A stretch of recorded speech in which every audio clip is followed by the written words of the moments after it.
Hello everyone, welcome to What If Issei Was White Dragon Emperor with a Twist movie.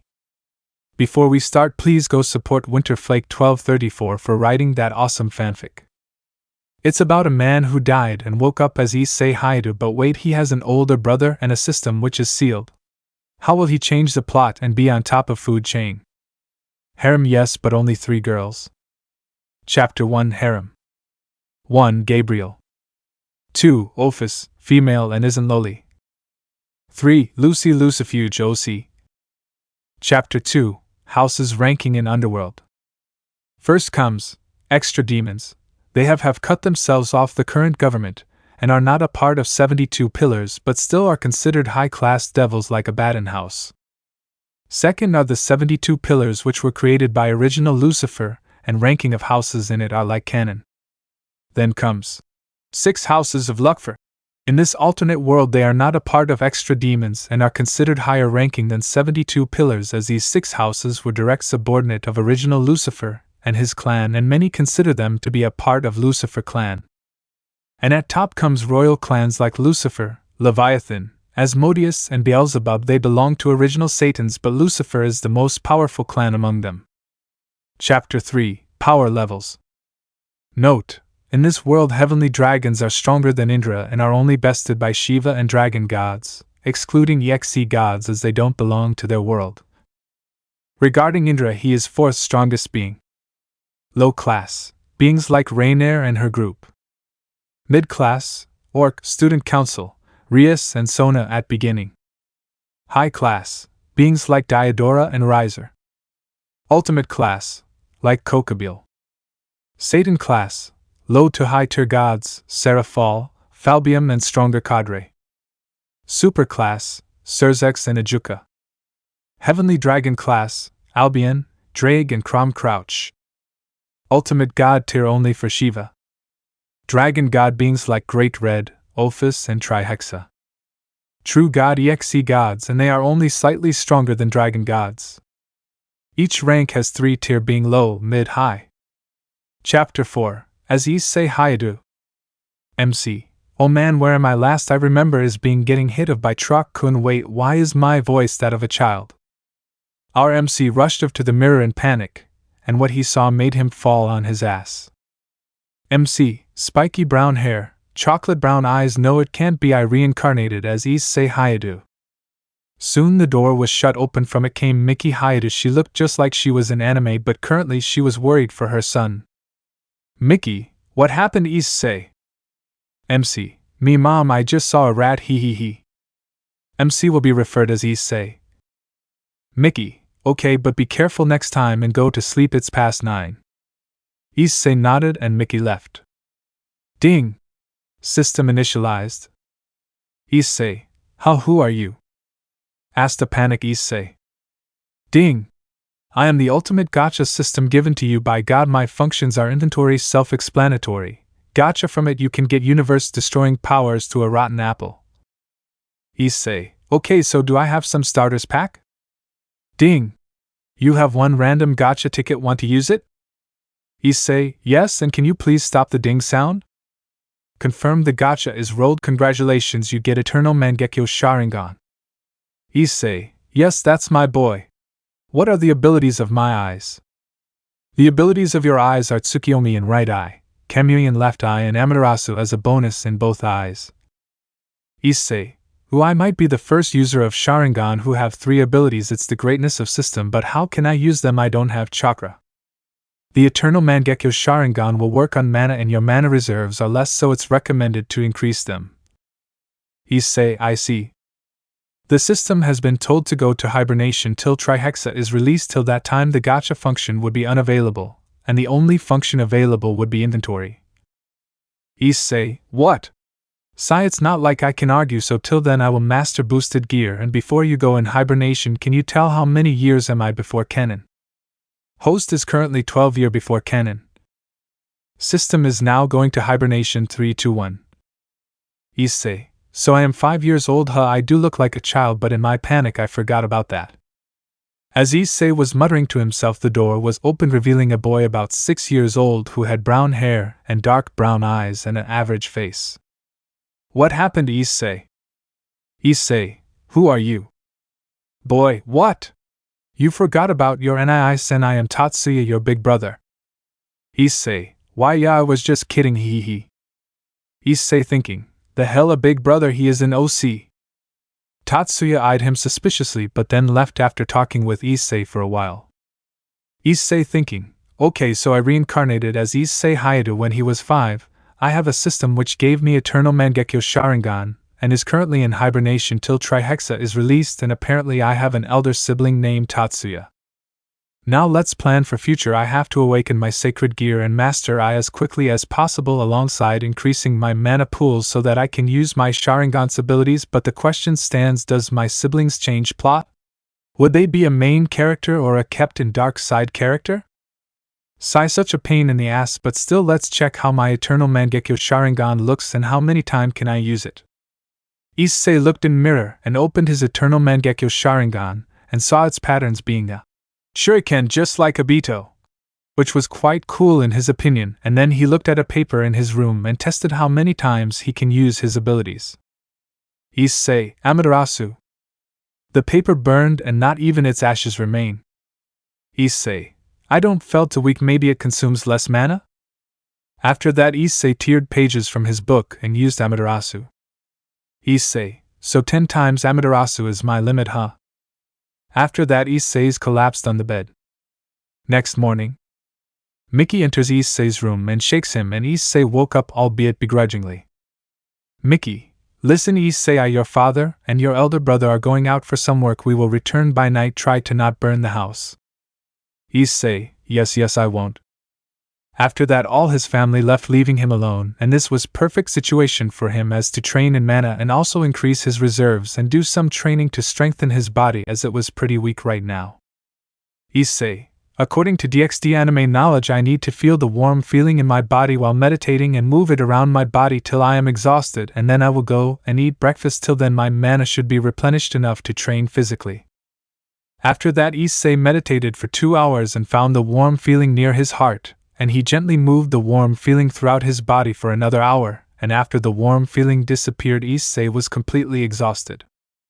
Issei, it's very hard to move my mana, but it should improve. I could get tips from Drake after awakening the gear, but I certainly did feel my mana was double the size it was yesterday. If I keep this up for a decade or so I might have Satan class reserves, but for now I should eat breakfast and get energy to perform my physical training. But first I need a bath.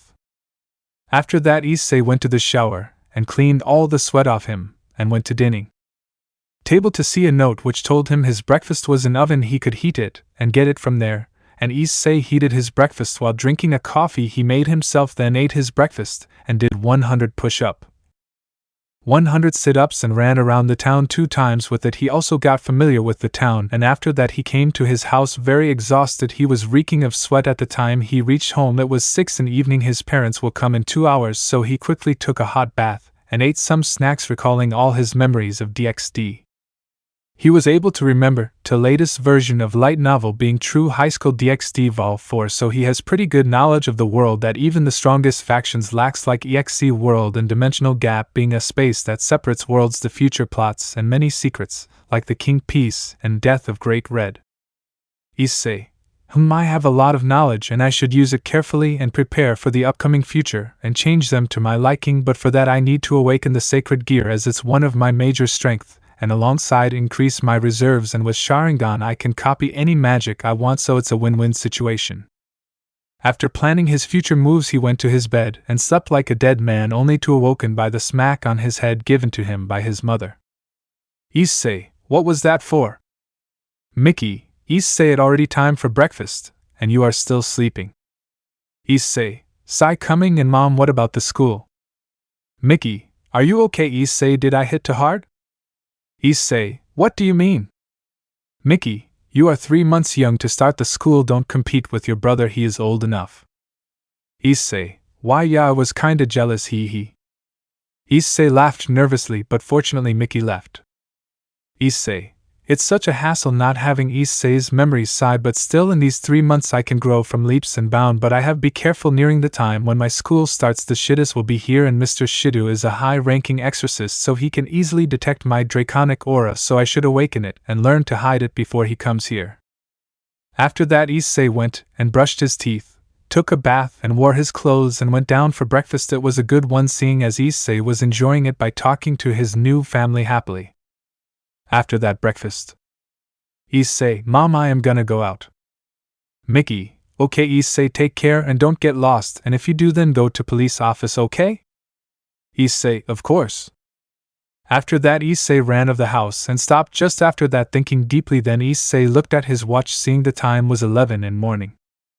Issei, I could maximum be out till 5 in evening, so I should be near the house as much as possible and get a place to train where I wouldn't attract attention and can train peacefully according to the run I had in the town for yesterday's training. The closest place that meets my description is. Issei looked behind his house to see a mountain not so far away. It would be 500 meters at best. Issei, that's it, the mountain. After that, Issei continued his training in the mountain by exhausting his mana and taking rest, then doing his physical training. Time skip 1 month later. Issei's POV. I learned that age difference between me and Tatsuya is a year, and according to his age he should be about Rias's age, as he is just a year older than me. And regarding my progress, in this past 1 month I have grown strong and can awaken my sacred gear any moment. My mana pool has also increased from a drop to a lake. I am able to use Amaterasu, Kamui and Tsukiyomi each 30 times, which is great considering just a month ago I collapsed just after using Amaterasu 10 times, and my body has also lost all its baby fat and made 6-pack abs. I now have a body of swimmers, being lean and not bulky, and obviously this didn't go unnoticed by my parents and siblings as they bombarded me with questions. I just convinced them that it was due to playing heavily for so much time, and currently I am meditating in my room at the middle of the night so that I could awaken my sacred gear without any problems. Issei, okay, so I just need to meditate till Drake pulls me in the mindscape. Here goes nothing. Issei meditated for 10 minutes, and he was pulled inside the mindscape, but the being he saw made him fall straight on his ass. Issei, Albion. Chapter 5. I am the White Dragon Emperor. Issei, Albion. What are you doing here? Where's Drake? Albion was confused as this boy somehow knew his presence and trained to unlock his gear, and when he enters the mindscape he was shocked to see him and asked where Drake is. Albion, what do you mean, kid? I was with you since you were born. Issei, what really? Issei thinking, could this be an alternate universe as I also have a brother? Albion, how do you know about my rival Drake and have mistaken me for him? Issei, oh why yes, about that. You wouldn't take it too good, but still look into my eyes. Albion looked into the eyes of the boy in front of him as his chocolate brown eyes turned into crimson red with 3 black tomo. The tomo rotated and became that of the pattern of shuriken, and then Albion found himself in a dimension where he saw all the memories of Issei, including his previous life. It went on for 3 hours, but in reality it was 4 seconds. Soon Albion had seen all the memories of Issei and found himself in front of him again. Issei, I used Tsukiyomi and made you saw all the memories of mine, and you saw it, so you should know what my eyes are, right? Albion, yes, Eternal Mangekyo Sharingan, so what other uses? Issei, I can copy magics and fighting styles with it at a glance, and I have 3 abilities of eyes, being Kamui, Tsukiyomi and Amaterasu. With Kamui I can send any attack, no matter the strength, to another dimension, and with Tsukiyomi I will have a dimension where I can torture someone or make them watch memories of their own or mine and daze their will. Be mere seconds in real world, and Amaterasu flames can burn even the soul, pretty much like Drake's flames. By the end of the explanation, Albion's eyes were about to pop out of his sockets. Albion, that's something. With it you can learn techniques very fast. It is indeed useful, but still to think this world was a mere fiction in your past world. He said the last part in a low voice. Issei, yes, but don't sweat it now, it's as real as it can get, and I am amazed by you. It seems you are not even shocked as you are talking so calmly. Albion, yes thanks, but it's taking all my willpower to not faint from shock, but the plus point being with your future knowledge we can shape the world as we want. Issei, you are right. By the way, Albion, how much mana do I have currently? Albion, high rank of low class. Issei, Oh shit. That's way too low. Is there any way to increase my mana reserves? Albion, there is, but it will be painful. Issei, what is it? Albion, you can exchange body parts for mana and superior strength. Issei, I agree. I want to change by heart then. Albion, the heart will be extremely very painful. Issei, why is that? Isn't it like any other part? Albion, no, because when the transformation is complete then you will become a half-dragon. Issei, half-dragon, what are the pros and cons? Albion, you will have stronger bones and stronger body, and lastly and most useful, very high lifespan, as we dragons have lifespan more than even devils and live for almost eternity, so you will too, and can only die if killed, and will have high mana reserves, but you won't have dragon form due to being a hybrid, but you will have dragon wings, and the only con being you will be more vulnerable to dragon slayers, and that's all you get for this. Do you agree? Issei, well, that will be very useful, mostly the lifespan part. With it I shouldn't worry about joining devils for more lifespan, but I won't have a dragon farm. It's quite sad, but I will have to make it up with dragon wings. That's good, and of course I agree. Albion nodded and begun the transformation. It hurted like hell for Issei, but he shut his mouth and controlled his screams, earning respect for Albion in the way, and when the transformation ended Issei opened his eyes and limped towards the mirror. There he saw an extremely handsome young child with silvery white hair, crystal blue eyes, skin as white as snow, and perfect features. Issei then opened his Mangekyo Sharingan and admired his face in mirror with Mangekyo Sharingan, then closed it, and then opened his wings and saw them to be pure white with feathers quite similar to angels but with outline of a dragon, and then retracted it. Issei, my new looks are very good, and my dragon wings are quite similar to your own, and I also have divine dividing wings, 2 pair of wings in total. And by the way, Albion, how much mana do I have now? Albion, you have high of mid-class, a monstrous reserve for a 5-year-old child. Issei, that it's by the way, could you use my mana to make everyone in the town think like I always look like this to avoid getting bombarded with questions? Albion, already did. There's a reason why I represent supremacy. Albion sounded very smug in that statement. Issei, yes, but a question has been bugging me for a while, partner. Albion, what is it, partner? Issei, if I have divine dividing, so does Vala has boosted gear?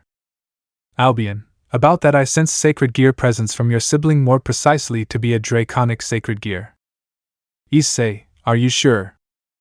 Albion, 50%. During the dragonification some of my aura was released, but I already made a barrier surrounding the house so no one was alerted, but a draconic sacred gear is in your brother, as it released some of his aura while sensing mine in close proximity due to him being in the house, and I am not sure it can even be a gear of ritual. We would have to wait and see, but I warn you to be prepared, as your elder brother might be Red Dragon Emperor, or even if not, he for sure will be involved in supernatural worlds sooner or later. Issei, I know now it's inevitable for him to get involved in supernatural worlds since the whole DxD is revolved around Issei, but in this alternate world now I have divine dividing, so I doubt I am the protagonist anymore, and if my speculations are right then Tatsuya should be the protagonist of this alternate world and also have boosted gear, but I am not sure yet, as it will be proven if he turned perverted like Issei became when he was 7 in canon. Then we can check if he has Vritra or Drake. Albion, it seems that will give us an idea of future. Issei merely nodded. 2 months later.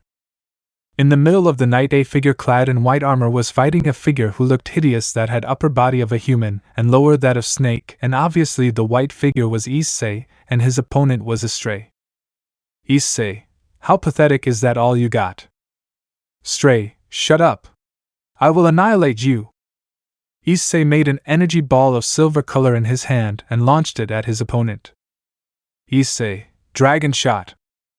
The opponent of Issei was strong but not strong enough and was annihilated at mere touch of the dragon shot, not even leaving behind his ashes. Soon Issei flew to his house and dispelled his balance breaker and went on the bed and stared at the ceiling. Issei thinking, I was able to grow my mana reserves from mid-high class to high class. The most difficult part is to ascend from a rank to another, as the difference is huge. A low ultimate class devil can kill multiple high class devils, and a low Satan class can kill multiple ultimate class devils, and yes, I awakened my balance breaker in just 2 months I was quite shocked, but I remembered that Issei and Canon to awakened it very early, and besides Albion says it's because of me becoming a half-dragon. Well, it's good for me anyways, and due to the tutelage of Albion I am now able to hide my draconic aura subconsciously. I don't need to focus to hide it, which is great considering that the shittis have just moved in and I don't want an exorcist on my back asking to join their faction. I may be stronger than him currently, but I am no match for Vasco Strata, the strongest human. I remember reading that in Azazel Cup he was able to take on Vala in his Imperio Juggernaut Overdrive very easily, and I am not ready for that monster yet, and you might he thinking why I am so worried about being found out by Church. It's simple, the heavenly dragons in their prime were the third strongest being on the planet, only being bested by Shiva, the god of destruction, and the dragons of dreams and infinity alongside Trihexa. So if any faction found a wilder of the heavenly dragons' sacred gear who has potential, then they will do anything to get them, as even the weakest of their wilder when using Juggernaut Drive can destroy a small faction or fatally wound a big faction. Sigh, enough about that now. Regarding my progress, I learned some basic types of magic that Albion taught me, like teleportation and communication magic, and regarding my eternal Mangekyo Sharingan, now I am able to manifest the rib cage of Susanoo, and my Susanoo's color is silver with hint of white. As I was thinking these things, Albion interrupted me. Albion, what are you thinking, partner? You seem to be in deep thought. Issei, just how much we have grown just 2 months ago, as now I have high class mana, balance breaker, and am able to summon rib cage of Susanoo. Albion, you are growing through leaps and bounds, partner, but still, what do you want to do about enemies who are even stronger than me in my prime, like Crom Crouch? But it seems that's not all you are thinking, is it? Issei, just what would happen to me if I get revealed to supernatural in this vulnerable state of mine? Albion, they will chew you apart to add you their faction and eliminate you if you join their enemies. Issei, I see, then I need to be stronger than anyone to ever be, not for others like some do-gooder protagonists, but to protect myself. Albion, good, but would you do after you master Imperio Juggernaut Overdrive? Issei smirked. Issei, have you seen the DxD anime through my memories? Albion, yes, what about it? Issei, then you must know how Canon Issei absorbed your gem, and I am planning to get Draeg's gem. How much do you think will be needed to make a new form of balance breaker? Albion was silent for some time, making Issei reconsider his words, but he soon let out a loud laugh. Albion, ha, good, that's what I would expect from my host, and besides it will take 2 gems, and if you manage to absorb it, then in that form you will be able to defeat Shiva, the god of destruction, and have 40% chance of defeating that dragon god Loli and Red Jackass. Issei, that's encouraging of you, but seriously, I feel bad for my inventory, as its infinite storage space is just filled with food and clothes for emergencies. It's good that the time stop in the inventory, or my food would have been wasted. Albion, now what can we do? Let's wait till the system is active again, then I am sure we will get many interesting things. Issei, yes. Ding! Mickey, check who's on the door. Issei, said Mickey from kitchen. Issei, on it. Issei went towards the door and opened it to see. Hello, we have just moved in, so we thought of greeting our neighbors. Where are your parents, kid? Issei thinking, they have come, huh? Chapter 6, Tatsuya the Red Dragon Emperor confirmed? A boy who has silvery white hair and crystal blue eyes with flawless white skin and a handsome face which can make even the coldest girl blush mad just by looking at him, who of course was our MC Issei the White Dragon Emperor, who was currently staring out of the window seeing his elder brother Tatsuya hugging and comforting a crying Irina who was about to leave for England with her parents.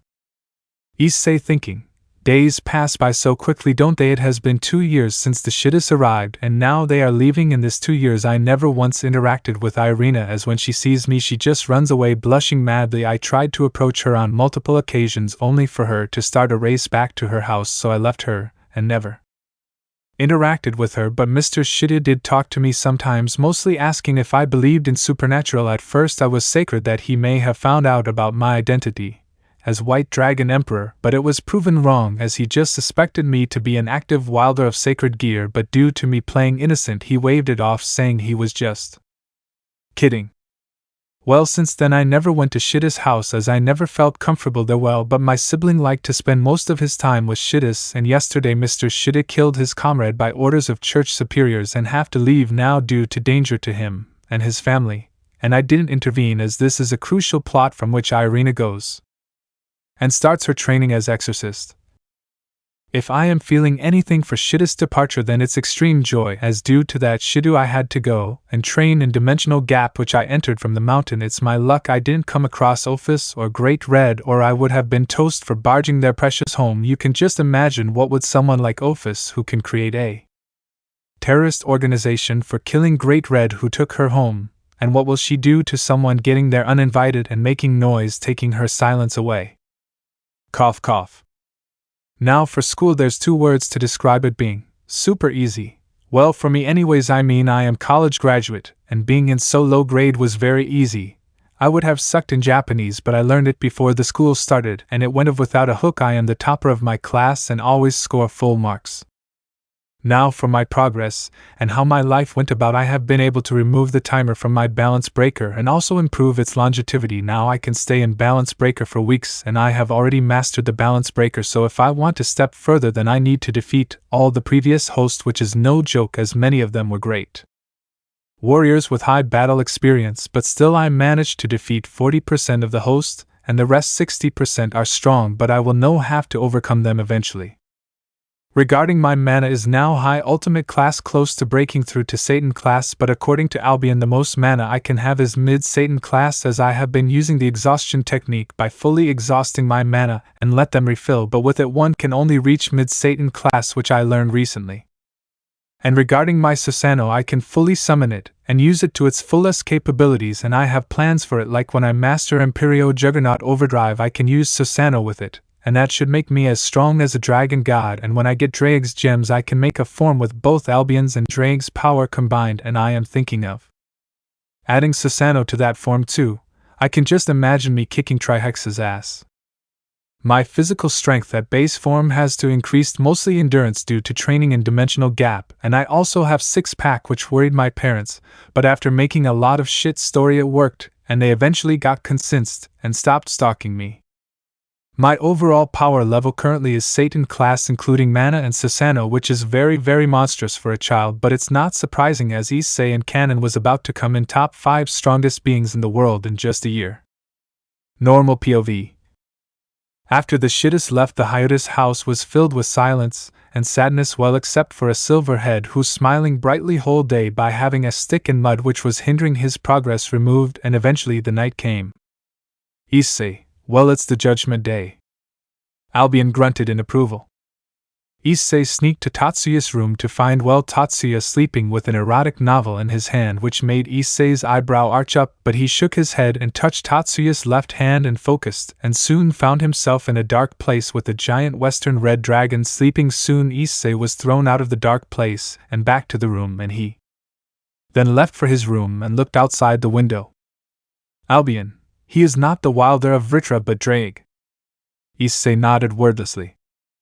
Albion, what do you plan to do now?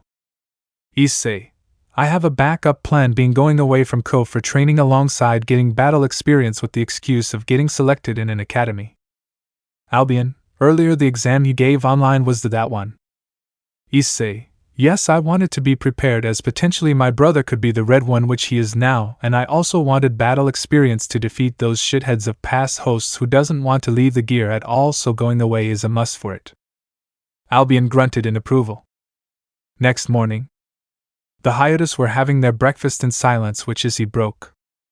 Issei, Mom, Dad, I gave the test for a middle school in America and got selected with full marks. I even got the ticket to America through mail today. The fork from Mickey's hand dropped down. Mickey, are you serious? She asked with excitement, making Issei quite confused, but still Issei nodded and showed them the mail, which made Mickey squeal in joy. Goro, you see, we plan to make you study in abroad from start for a better future for you, as you are so bright student. Issei nodded. Tatsuya, what is the date you are leaving? Issei, 2 days from now, on Monday to be precise. Then Issei answered any question they had during academy, and the idea was accepted by the adult Hyoudous. Quickly after that, Issei went to his room and closed his eyes and meditated. Albion, why specially did you choose this academy? Issei, Its time is from 6 a.m. to 12 p.m., meaning I get the whole day to myself, and no one should leave campus gates after 7 in the evening. Albion, and you plan to do it, I take. Issei smirked. Issei, well, they never talked about teleporting now, do they? Albion just chuckled. Albion, fair point. After 2 days, Issei left for America to begin his new journey until canon starts. Chapter 7, Time Skip and Return to Ko. Time skip 10 years. A figure could be seen sitting on top of a building about 50 floors and looking at the city down below, and enjoying the breeze. The said figure has silvery white hair as the moon itself and crystal blue eyes that hold immense power, and with a pale complexion and perfect features, being and looked to be about 6 feet tall with a swimmer's body, not too bulky and best for strength and speed, and it was none other than Issei, who has grown much more handsome after entering his 16, and have also stopped aging. Issei, sigh, I will miss the nightlife of America. Albion, so will I, but we have gained many things from here. Issei, that we have, like me, being able to defeat all the past hosts of the Divine Dividing, mastering Imperio Juggernaut Overdrive, also fully mastering Susanoo, reaching mid-Satan class in mana, getting fighting experience, and lastly also being able to make a new form of Susanoo combined with Imperio Juggernaut Overdrive that's called Vanishing Dragon Overdrive. Albion, not to mention becoming my strongest host to at full power in Imperio Juggernaut Overdrive. You are a Heavenly Dragon class, and with the new form of Susanoo and Imperio Juggernaut Overdrive combined, you are as strong as Shiva, only being bested by Great Red, Ophis, Trihexa. I can't wait for you to get Drake's gems. With it you will reach Dragon God class. I can already imagine us kicking Trihexa's ass. Issei, yes, but it seems we are a bit delayed for canon as we have to take care of the transfer certificate, and also recently mastering Vanishing Dragon Overdrive. But power is always welcome, but still the information we got confirmed that this is an alternate world. Albion, yes, I am still thinking, will this world go as canon or will take its own turn, as till you were age of 7 everything was like in canon. For example, the shit is coming and going and their reason for departure too. Issei, I know, but according to me this world will follow canon, but with a change, like we will know the main points like 1. Kokobil's attack. 2. Peace conference. 3. Youth Devil gathering. 4. Loki arc. 5. Tatsuya's Juggernaut drive. 6. Gremory vs. Sarorg. And rest, but we don't know who will be there and participate in the events, and there might be changes inside these events. Albion, so in short we know highlights, but not who will play, and there might be changes in them too. Issei nodded. Albion, which arc might be going now according to you? Issei, the church one where Kokobil steals Excalibur, as the supernatural world was hit by wildlife when they learned the sister of Lucifer getting Red Dragon Emperor as her pawn. Albion, whom she must have used all her pawn pieces as in canon Drake did, took all 8 pieces. Issei nodded. Issei, but still to think Lucifuge House is still active and exists. Yes, recently about a year ago I learned that during Devil's Civil War the Lucifuge sided with anti-Satan faction to protect their race, and after the war new Satans were appointed, but the one who gained more power politically were Lucifuge and Baal houses, as both were leading houses of anti-Satan faction, and their political power is more than 4 Satans. Both houses hold almost equal amount of political power, but Lucifuge House holds a bit more due to their standing as one of 6 houses that used directly serve the original Lucifer, so the strongest house in political power is currently Lucifuge, followed by Baal. Even Euclid is there. He didn't wend with rise of him, and seems to be a man of good character from what I have heard, unlike his canon self.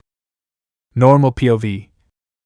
Issei has already kept his luggage in his inventory, and was just enjoying his last night in America. After the sunrise he entered the balance breaker state, and left for Japan at a speed that he can enjoy his ride. Apparently due to being a half-dragon he likes soaring through sky freely. After 2 hours, Issei has reached Ko Town and was currently walking through the outskirts of town to his home, as it will be weird seeing someone in white armor flying around in day. After a walk of 15 minutes he reached his home, which has surprisingly become a mansion of 6 stories. Albion and Issei, holy buck! Albion, wasn't it renovated after peace conference? Issei nodded, still quite surprised, but he shook his head and pressed the bell of the door, and soon the door was opened, revealing a middle-aged woman with dark brown hair and chocolate brown eyes, who upon seeing Issei widened her eyes, and Issei to recognized her. How can he not? She was his mother, Mickey. Mickey, is that you, Issei? Her voice was on verge of breaking. Issei, in the flesh. Mickey tightly hugged Issei for some time, and shed some tears and called him inside. Issei, the house had been well renovated. Issei played dumb to not arouse suspicions. Mickey, yes, Tatsuya has joined some club name. A cult research club. And the president of that club, Rias Gremery, is some rich father's daughter. Recently all the members of club moved in, being Rias, Akeno, Kaneko, and Kiba. A boy moved in. Issei thinking, in canon Kiba didn't moved in hyoudou residence. Mickey, and we also got you a new sister. Her name is Asia Argento. She to join Qua Academy and a cult research club. Now you have total of 3 sisters. Issei just nodded, acting surprised as he already knew that. Issei, I know Tatsuya is at school, so I guess father is at work? Mickey nodded. Mickey, yes, your room is just beside Issei on 3rd floor, right next to the lift. Go and get fresh. I take it you plan to stay. Issei, I transferred to Quamam. I will be here daily. Mickey, really? Issei nodded. After that Mickey asked him all sorts of things, and why did he transferred here. Issei answered them all, and then Mickey went off to buy groceries. Meanwhile Issei went to his room and got fresh and looked around the room. Issei, this room is luxurious to say the least. Albion grunted in approval. Albion, when will be your school's first day again? Issei, tomorrow. Albion hummed and cut of the link. Then Issei slept for some time and woke up at sunset, about the time his father and brother alongside new members were about to arrive. So Issei changed into new clothes, being a brown sweatshirt, black jeans, and went down his room and sat down on the couch enjoying tea. Soon bell rang. Issei thinking, well, let's meet the main characters, shall we? Chapter 8, Reunion and a Fallen. Ding. The bell echoed through the whole hyoudou mansion. Issei smirked to himself and went to door and opened it to see his father, Tatsuya, and rest of Orc. After seeing him, Goro smiled, as his wife had already informed him about their youngest child's arrival. So Goro patted Issei's shoulder with a smile and went inside, followed by Issei, who sat on the couch and looked at his brother, who came in dumbfounded. Meanwhile all of Orc was confused. The one who came out of their shock first was Tatsuya, who immediately went and hugged Issei, followed by Mickey and Goro, and Mickey pulled Asia into making it a family hug, all of which Issei returned, as he too missed his family. Then that all sat on couch. Meanwhile Issei sat opposite to them. Rias, are we missing something? Akeno, yes, you all seem very close to this handsome man? Tatsuya, remember my younger brother I told you all about? All nodded in confirmation. Mickey, he is the one. Mickey completed the sentence. All nodded, but soon their eyes widened, making Issei giggle. Then Issei get up and introduced himself to others with a bow. Issei, hello everyone, my name is Issei hyoudou. It's a pleasure to make your acquaintance. Kiba, I am Kiba Yudo. Nice to meet you. Kiba was the first one to introduce himself. He and Issei shook hands. Asia, I am Asia Argento. Asia introduced herself, clearly shy to meet her new brother, but Issei patted her head. Kaneko Toju, she replied in a monotone voice. Akeno, Yafufufu, I am Akeno Himejima. Nice meeting you, handsome-kun, she said seductively with a wink, making Issei smirk at her. Rias, I am Rias Gremery. Nice meeting you, Issei. She introduced herself and put out her hand for handshake, which Issei returned. Issei thinking, well, I already know much about you all, more than I should know. Albion mentally, dude, stop it, you sound like a stalker. Albion's comment made Issei's eyes twitch, but he controlled himself. After that they all talked to Issei, mainly Alicia and Maya, asking about how America is and stuff. Issei to ask some question in return, and it was a joyous reunion for hyoudou. The whole dinner was filled with noise, making hyoudou couple look at each other emotionally. First they didn't had a chance for a family according to doctors, but now they had a beautiful one. After dinner, Issei and all entered the lift, as the lift can comfortably be used by 15 people, and they were just 6. They all left at 3rd floor and entered their rooms, while just Issei, Kiba and Kaneko did as Rias and Akeno went to Tatsuya's room. After entering his room, Issei just sat on the bed as he was curious because he had seen Rias make some gestures to her peerage before they entered the lift, and after 10 minutes he heard walking sounds through aura. He realized all were moving towards Issei's room. Soon a creak sound because of the door getting open was heard and another followed it. When the door closed and Issei maxed his ear senses and stared to hear what they were talking about. Issei's hearing. Rias, so all are here, then let's begin. Yes, President, was heard in the room. Rias, okay, so Tatsuya, you, Kaneko and Pawn of Sona Saji Genshura have made a deal with those two exorcists to destroy Excalibur and made Kiba join it. So he can come back to us? Tatsuya, yes. Rias, you did that behind my back? Her voice getting strict. Tatsuya, why yes, I will do it all over again if my friends require it. After a bit of silence, Rias sighed. Rias, what am I gonna do with you, my dear pawn? But what you did was to help our own, so I will let this slide, but don't do that ever again behind my back or you will be given 1,000 spankings. Tatsuya, yes, I understand. Akeno, Rias, what should we do now? As just to stole those Excalibur from church, one must be very powerful, as there may be strongest of exorcist church have would be safe keeping it, as it's a major factor of strength for church. But still, is it really Kokobile, a cadre of fallen angel, who is behind them? Should we trust those exorcist words, or are they leading us to a trap? Rias, Akeno, they have no reason to lie us, but still, what is Kokobile doing stealing Excaliburs? They are very treasured swords of church. Kiba, perhaps war by agitating heaven, you did say before he was a warmonger. Rias, it may be, but I hope it isn't. We devils cannot afford another war, or else it will result in our extinction. Issei could feel her biting her nails. Tatsuya, what should we do now, President? Rias, Kiba, you are to continue your mission with those exorcists till you destroy Excalibur, but let me be clear, this is the last time this is happening, and you will inform us if anything happens, okay? Her tone from to normal to getting strict and softening at the last. Kiba, yes, President. The blonde knight replied.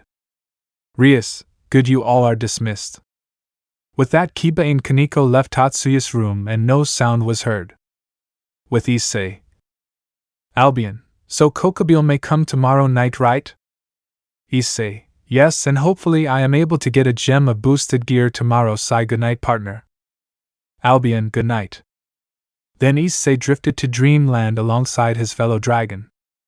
Next day, Issei had woken up early, also freshened up and wore his Academy uniform and stared himself in mirror. Issei, got to admit, every clothes I wear suits me. He winked at himself. Albion, don't start, you narcissistic bastard, I am sleeping. Grumbled Albion. Issei, then wake up, you lizard.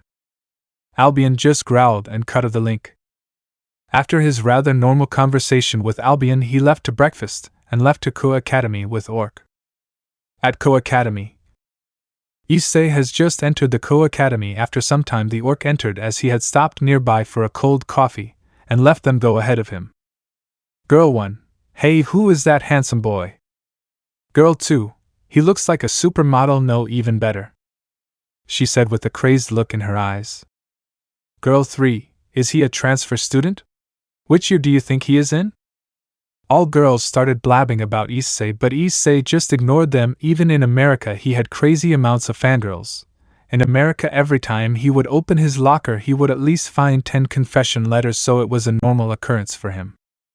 Issei went to student council and found out it was close. He was quite troubled, but fortunately Saji came, albeit walking strangely, and gave him his schedule as instructed to him by Sona, as she was busy at the moment, and Saji left after giving Issei his schedule. Issei thinking, hey Albion, by the way, Saji was walking, he might have gotten. Albion mentally, 1,000 spankings. Both Albion and Issei shared a laugh at the blonde pawn, and Issei looked at the schedule and found out his class number was 2B. He remembered Asia and Kiba were in same class too. Issei thinking, as Kiba and Asia are in this class, I am sure in future Irina, Zenobia would also be in this class. Issei went towards his class and knocked at the door as the lecture had already begun and he was late. Soon the teacher came out and had a talk with him and told Issei to wait for a while. Teacher, you can come in now. By teacher's gesture, Issei entered the class and whole class went silent, unable to comprehend such a handsome being, and this wasn't an exaggeration, as even Surzex, Vala would look like normal-looking guys in front of Issei, and his natural draconic aura was that of supremacy, giving him a natural presence of a king. Teacher, he is a new transfer student, so help him with anything he wants. Teacher took a step back and gestured Issei to come forward. Issei nodded and came forward to introduce himself. Issei. Hello everyone, I am Issei Hyoudou. I am a Japanese but have been studying at America since 7 and have recently returned, so please excuse me if I do something that you find rude, as I have yet to adapt to Japanese culture, and keeping that aside, I hope we all get along. All nodded, but a girl raised her hand. Teacher, yes, Kates, what do you want to ask to Issei? Kates, are you related to pervert Tatsuya? Issei, yeah, he is my big brother. Suddenly there were whispers between students, but a conversation caught Issei's eye. Issei, what do you mean by brother of one of Ko's great ladies? Kates, you see Rias Gremri, Akeno Himejima, Sona Citri, Tsubaki Shinra, Asia Argento are called 5 great ladies of our school due to their looks. Issei nodded. Issei thinking, so my new sister too became a part great ladies of Ko Academy. Teacher, quiet down. The whole class became silent. Teacher, Issei, go and sit at back and right corner beside window. Issei obliged and went to his seat. Issei mentally, I got the protagonist's seat, partner. Albion mentally, good for you, partner. Time skip, end of school. Issei's day went by as a breeze, passing by with no hindrance. He then left for his house and got ready, wearing his battle outfit, being a black leather jacket, black t-shirt underneath, black jeans and black sneakers, and his all-black clothing was highlighting his complexion, eyes and hairs quite well. Issei suddenly felt distortion of space and looked towards the academy. Issei, they have already set up the barrier. Albion, what are you planning to do now? Entering and defeating Kokobile is a must, but what about the gem? Issei, Tatsuya might have been fighting Kokobile, so fortunately he might have gotten hit, and a gem must come out of the gear. Albion, what if it didn't? Issei, we take it even forcefully. After his conversation with Albion, Issei walked towards Ko Academy leisurely, and by the time he reached it he has already have 20 minutes walk. Issei thinking, this should be enough of time for Tatsuya to get hurt, and fortunately boosted gear might have dropped a gem or two. After that Issei used a bit of magic and did a little hole in the barrier, and made it so no one can detect him, and peeked through that hole, and he looked around to see Kiba fighting with Kokobile with his holy demonic sword, but failing miserably. He looked for his brother and found him at center. All were looking injured, and he looked a bit farther away from them to the destroyed gem and found a green gem lying there, and other one near the kendo club. Issei, are those? Albion, yes, we are lucky it's Drake's gem. Issei nodded and used magic to pull both the gems toward him, and at a speed which no one below Satan class can see. He got both the gems in no time and was currently looking at it. Issei, it's just like your gem but green in color. Albion, the color of balance breaker represents our scales, like mine being silvery white and Drake's being red, whereas the gems represents our eyes, that's why mine are blue and Drake's are green. Issei nodded. Albion, now hold both of them on your chest so I can absorb them. Issei nodded and held them on his chest, and soon they glowed and went inside his chest. Albion, and done! Now I am merging them as we speak. It will take about 3 days for them to completely be absorbed, and then we can make the new form. Issei, good, but did I lost any of my lifespan? Albion, you are semi-immortal, dude, but no you didn't. The canon Issei lost it as his body was way too weak to handle the power, so the gem took his lifespan as compensation. Issei smiled and put his attention on Kokobile, waiting for him to announce the death of God. Normal POV. Kokobile was standing in the middle of the ground in Ko Academy, and in front of him were Zenobia and Kiba on their knees, panting while holding their respective swords as their balance to not fall down, and the other members were either getting helped by Asia or getting power boost from Tatsuya. Kokobile, you are too stubborn for people who have lost their master. Zenobia, what do you mean, Kokobile? Kokobile laughed creepily. Kokobile, you all are going to die anyway, so I might as well say, In the Great War the god died alongside the 4 great Satans. Rias, you are lying. We never heard anything like that. Kokabeel, it's a very well hidden secret only known by the higher-ups of the 3 factions, and if you don't believe me then can you explain how can holy and demonic elements get combined? If God was there he wouldn't let such a thing happen. Asia, but what about the love he gives us by answering our prayers? Kokabeel, Michael has been doing good job as the leader of heaven and is able to use system to answer prayers, although he cannot use it as effectively as Father. Zenobia fell on her knees. Meanwhile Asia collapsed from shock and rest were too shocked to speak or do anything. Soon the barrier shattered and all eyes were in the figure clad in white armor descending, and Tatsuya's boosted gear started glowing. Kokabeel, impossible, the white dragon has not been awakened yet, how can this be? Issei, shut up you crow. Kokabeel's eyes twitched at insult, but then he smiled creepily. Kokabeel, it's a good thing now I can kill the white dragon and then kill the rest of them, ultimately starting the war again and not worrying about any interferences from dragon emperors. Kokabeel flew in the air and made a gigantic spear double the size of Ko Academy, and if that spear touches the ground then the whole Ko city will be annihilated from existence, but to Issei it cannot be even called a love tap. Issei extended his right hand forward and the word divide can be heard. Albion, divide! Divide! Divide! Divide! Divide! Divide! And the gigantic spear was gone, and the full power of the spear was absorbed by Issei. Then Issei used the power he got, and in a flash appeared behind Kokabeel and ripped a pair of his wings. Soon Kokabeel fell to the ground and barely stood up, clutching his back in pain, which had 4 pair of wings, being 8 wings in total, as Issei had already teared apart a pair of wings, making him go from having 10 to 8 wings. With Rias and other. By now the student council has also joined the show, staring wide-eyed at the scene before them. Saji, WW, with just one move from him Kokabeel is in that condition, Saji said, pointing his shaky finger at Issei. Kuniko, seems as so. Back to the battle. Kokabeel, yo you damn lizard. Issei narrowed his eyes and held his right hand's index finger. An array of silvery white energy at speed of light pierced through Kokabeel's right part of the chest, and due to excessive blood loss he was knocked unconscious. Albion mentally, good thinking partner, condensing the dragon shot into a ray and piercing his chest. Issei nodded and went down and looked at the unconscious Kokabeel, and then he picked up Kokabeel and throwed it to the figure who was watching him all along from beginning from the roof of the Ko Academy.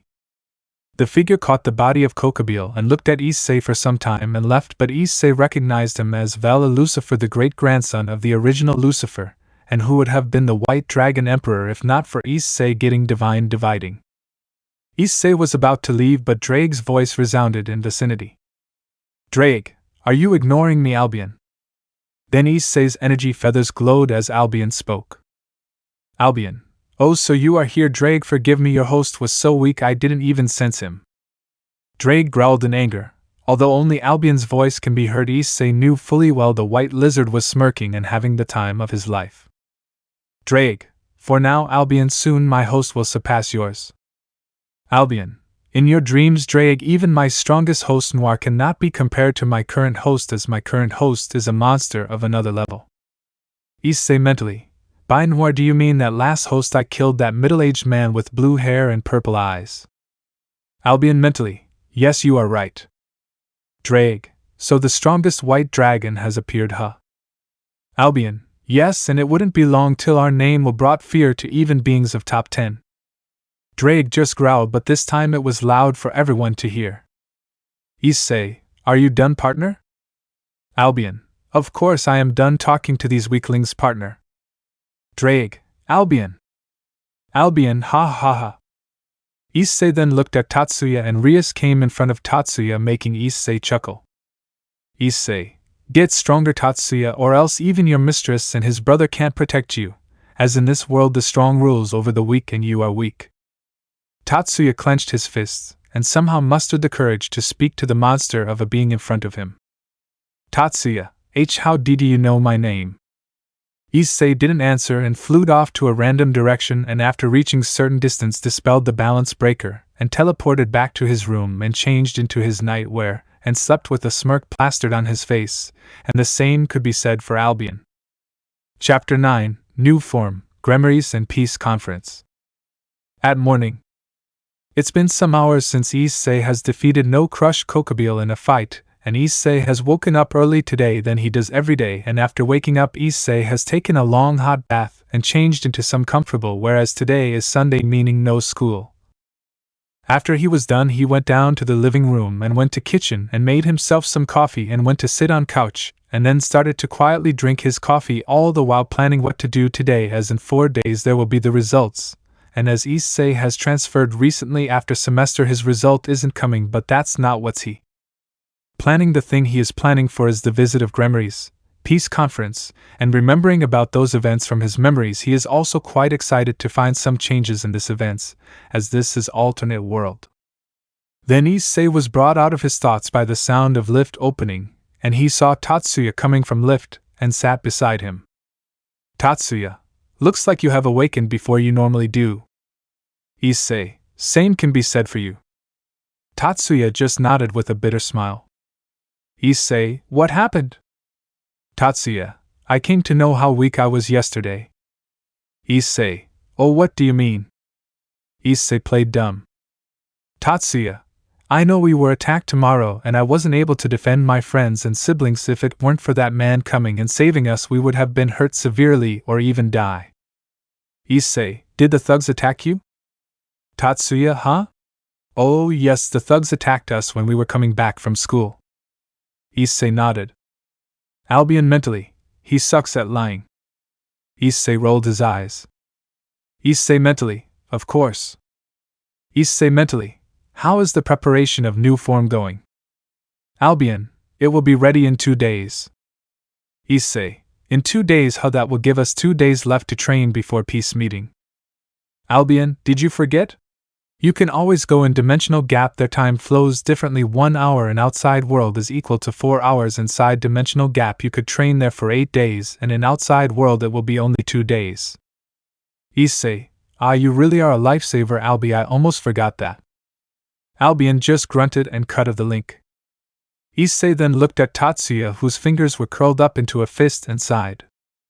Issei, listen Tatsuya, if you really want to play hero, then be strong enough so you can. A hero must have power to protect himself first, then think about helping others, or else they die protecting others and you are weak. If you really want to protect others, first become strong enough to protect yourself. Issei took the last sip of his coffee and got up, patted Tatsuya's shoulder, and left for outside. With Issei. Issei was currently walking through streets with a nostalgic smile on his face. Issei, everything is same. It's like time has stopped moving here for the rest 10 years. Albion, indeed, just as the time we left. Issei looked around some time, and after 2 hours if roaming around, he went to his newly renovated house and had breakfast with the residents of hyoudou Mansion, but the whole breakfast went of in a tense atmosphere as none spoke anything, the teens, except Issei, due to what happened yesterday, and the adults were too sleepy to bring in a conversation. And seeing as no one talked, Issei didn't bother. After the breakfast, Issei whole day reading some novels he like and watching movies with Albion, as even though he needs training but rest once a while is must. After that all had dinner, and the night came. Time skipped 2 days. The 2 days were over in a breeze, and Issei did some light training and went with his schedule of wake up, school, dinner, light training and sleep for 2 days, and in these 2 days Zenobia has joined Rias's Peerage as a knight, and has started living in hyoudou Mansion, and also have been admitted to Ko Academy alongside Irina, who too admitted in Ko Academy in the same class as Issei and Zenobia. Issei had informed his parents that he has some work in Tokyo, and will be Ko for 2 days. His parents at first declined, but after some convincing agreed. And currently Issei was currently a bit far from Ko, flying with his 2 pair of wings, 1 pair of divine dividing, other being his draconic wings. Issei looked around to see no one followed him, then he made a small barrier around him so no one notices him, and condensed peak Satan class energy in his fingers and cut through air, ripping a hole in the air which was the path to dimensional gap. Issei dispelled the barrier, and entered the dimensional gap, and the hole in air closed. With Issei. Issei, last time I came here was 10 years ago.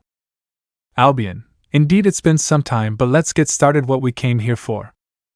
Issei nodded and began the chant they both prepared alongside Albion. Issei, I who am about to awaken. Albion, I am the heavenly dragon god that reigns over the principle of supremacy and domination. Issei, I envy, laugh and ignore the infinite. Albion, I pursue, crush and surpass the dreams. Issei and Albion, I shall become the silvery crimson dragon god of supremacy and domination. Issei and Albion, I shall drown you in the depths of crimson purgatory to the heights of black heavens, and I shall you the perfect silvery ways of annihilation. Issei and Albion, heavenly dragon god overdrive. Soon Issei was covered in a silvery crimson armor. Both silver and crimson colors were perfectly mixed, and his right knee, shoulder gems were blue, meanwhile his left knee, shoulder gems were green, and the bigger soul gem on his chest was half green and half blue in a yin-yang pattern, and behind his back were two pairs of wings, one the normal divine dividing wings but slightly bigger, other being divine dividing wings, but the energy feathers inside them were crimson red, and he had a golden horn-like crown on his head, giving him a majestic look. Issei, the power coursing through my veins, it's vast. Albion, yes, this is the power of both heavenly dragons combined. The pride was oozing of Albion's words. Issei, I can master the energy and stamina consumption on my own, but I need your help for Drake's abilities, as you have fought him many times and know how they works. Albion, then let's begin. Timeskip 8 days. Issei was currently mediating in his heavenly dragon god overdrive, and soon he dispelled the armor and stretched his hands with a wide smile. Issei and the heavenly dragon god overdrive has been mastered. Albion, yes, at last we did it. Issei in these 8 days trained continuously without any break, not even for sleeping, as he was a half-dragon. He can manage without sleep for months. The results he got were satisfactory, as in first 2 days he took care of the energy and stamina consumption of the heavenly dragon god overdrive, like he did for Imperio Juggernaut overdrive, and for 4 days he mastered Drake's abilities with Albion's help. It wasn't that hard, as he just has to find effective ways to use them, like boosting and transferring power to his regeneration speed and stuff, and the last 2 days he go through everything he had trained previous 6 days, and all 8 days he was in heavenly dragon god overdrive form. Issei, sigh, I will take a hot long bath now. Albion, of course you deserve it. Issei yawned and condensed his energy at his fingers and cut through the dimensional gap and landed somewhere in a forest, and immediately teleported to his room and checked time form clock near his bed, and it showed 4 a.m. Issei sighed in relief, as it was still midnight. He can rest too, and so he magically washed his clothes and kept them in his closet, and left to take a long hot bath that he promised himself. After bath, Issei was now wearing his nightwear and resting on his bed. Albion, partner, I have a favor to ask. Issei, what is it, partner? Albion, when you fight crouch in future, only fight using my and Drake's power. Issei, okay, it will be fun that way, seeing how much far that form can take me. Albion grunted and cut off the link, and both him and Issei slept. Next morning, Issei came down his rook after getting freshened up and was walking towards dining table, as he woke up quite late than he normally do, and when reaching the dining table he saw a young man who looked to be about 20 years old, with long crimson hair, greenish blue eyes and pale complexion. He looked to be about 6 feet from what Issei can guess, and was wearing a white formal coat, and beside him was a silver-haired woman with crimson red eyes and pale skin, and she had a voluptuous figure. She was wearing a maid outfit which complemented her beauty even more, and the last of them was a middle-aged man with long crimson hair, blue eyes and pale complexion, wearing a white formal coat like the other redhead, and the identities of them were Surzex Lucifer, Graphia Lucifuge, and Zeoticus Gremory respectively. Surzex, he must be your youngest son, Issei hyoudou. Goru, yes he is. Surzex, hello Issei, I am Surzex Lucifer. Surzex offers a handshake which Issei returns. Issei hyoudou. After that they all talked, mainly Goru, Surzex and Zeoticus, and occasionally Rias, but Issei didn't bother with any of them, as he was sure they are here for open house, and Seraphal Leviathan will also come. After lunch, Issei was currently walking with his family to school. Although his results weren't there, he can still enjoy the day. For why only his family were there, not Rias, was because Serzex and Zeoticus asked Rias to take them for a tour around Ko, and of course Graphia went with them. After reaching school, Goro went with Tatsuya to his class and Miki went with Asia to her class. Meanwhile, Issei was walking around the school, seeing it in all its glory.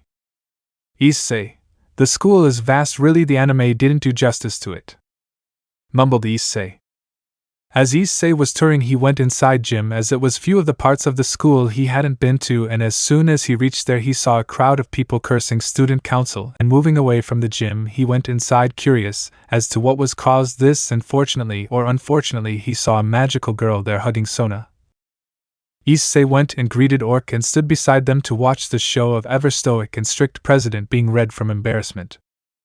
Issei, it's a rare sight to see, isn't it? Hee. Rias, why, you have no idea, said Rias while trying to control her laughter. Seraphol stopped hugging and looked at Issei and blushed while pointing her finger at him, asked, Seraphol, who is that handsome man? Tatsuya, my younger brother Issei. Seraphol, oh. In a flash she appeared in front of Issei. Seraphol, have you watched Magical Girl Milky Spiral 7? Issei, heh. Issei looked around and then at Tatsuya, and his eyes gained a mischievous glint. Issei, Tatsuya here is a big fan of whatever you said. Tatsuya, what? Seraphol, really? She asked with stars in her eyes. Issei, yes, I have seen him wear the same costume as you and do weird poses. Tatsuya, I never did any dash. Seraphol jumped at Tatsuya, rubbing her face against his, and started talking about the show. Tatsuya, still being hugged by Seraphol, just you wait, Issei. Issei, oh, looks like mother is calling me BYY. Issei immediately ran off. Meanwhile, Albion sighed in relief. Albion mentally, thank the dead god, I thought I would get the title of Milky Spiral Dragon just by being in close proximity to her sigh. Issei, what did you say, Milky Spiral Dragon? Albion started cursing Issei, who cut off the link, further annoying the dragon. Time skip.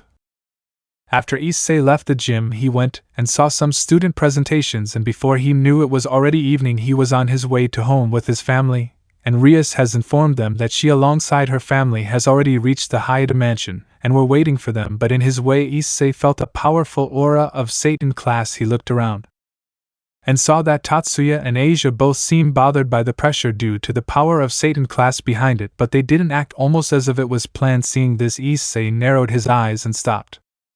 Miki, what happened, Issei? Issei, I remember I had to run an errand. I will come by in few minutes.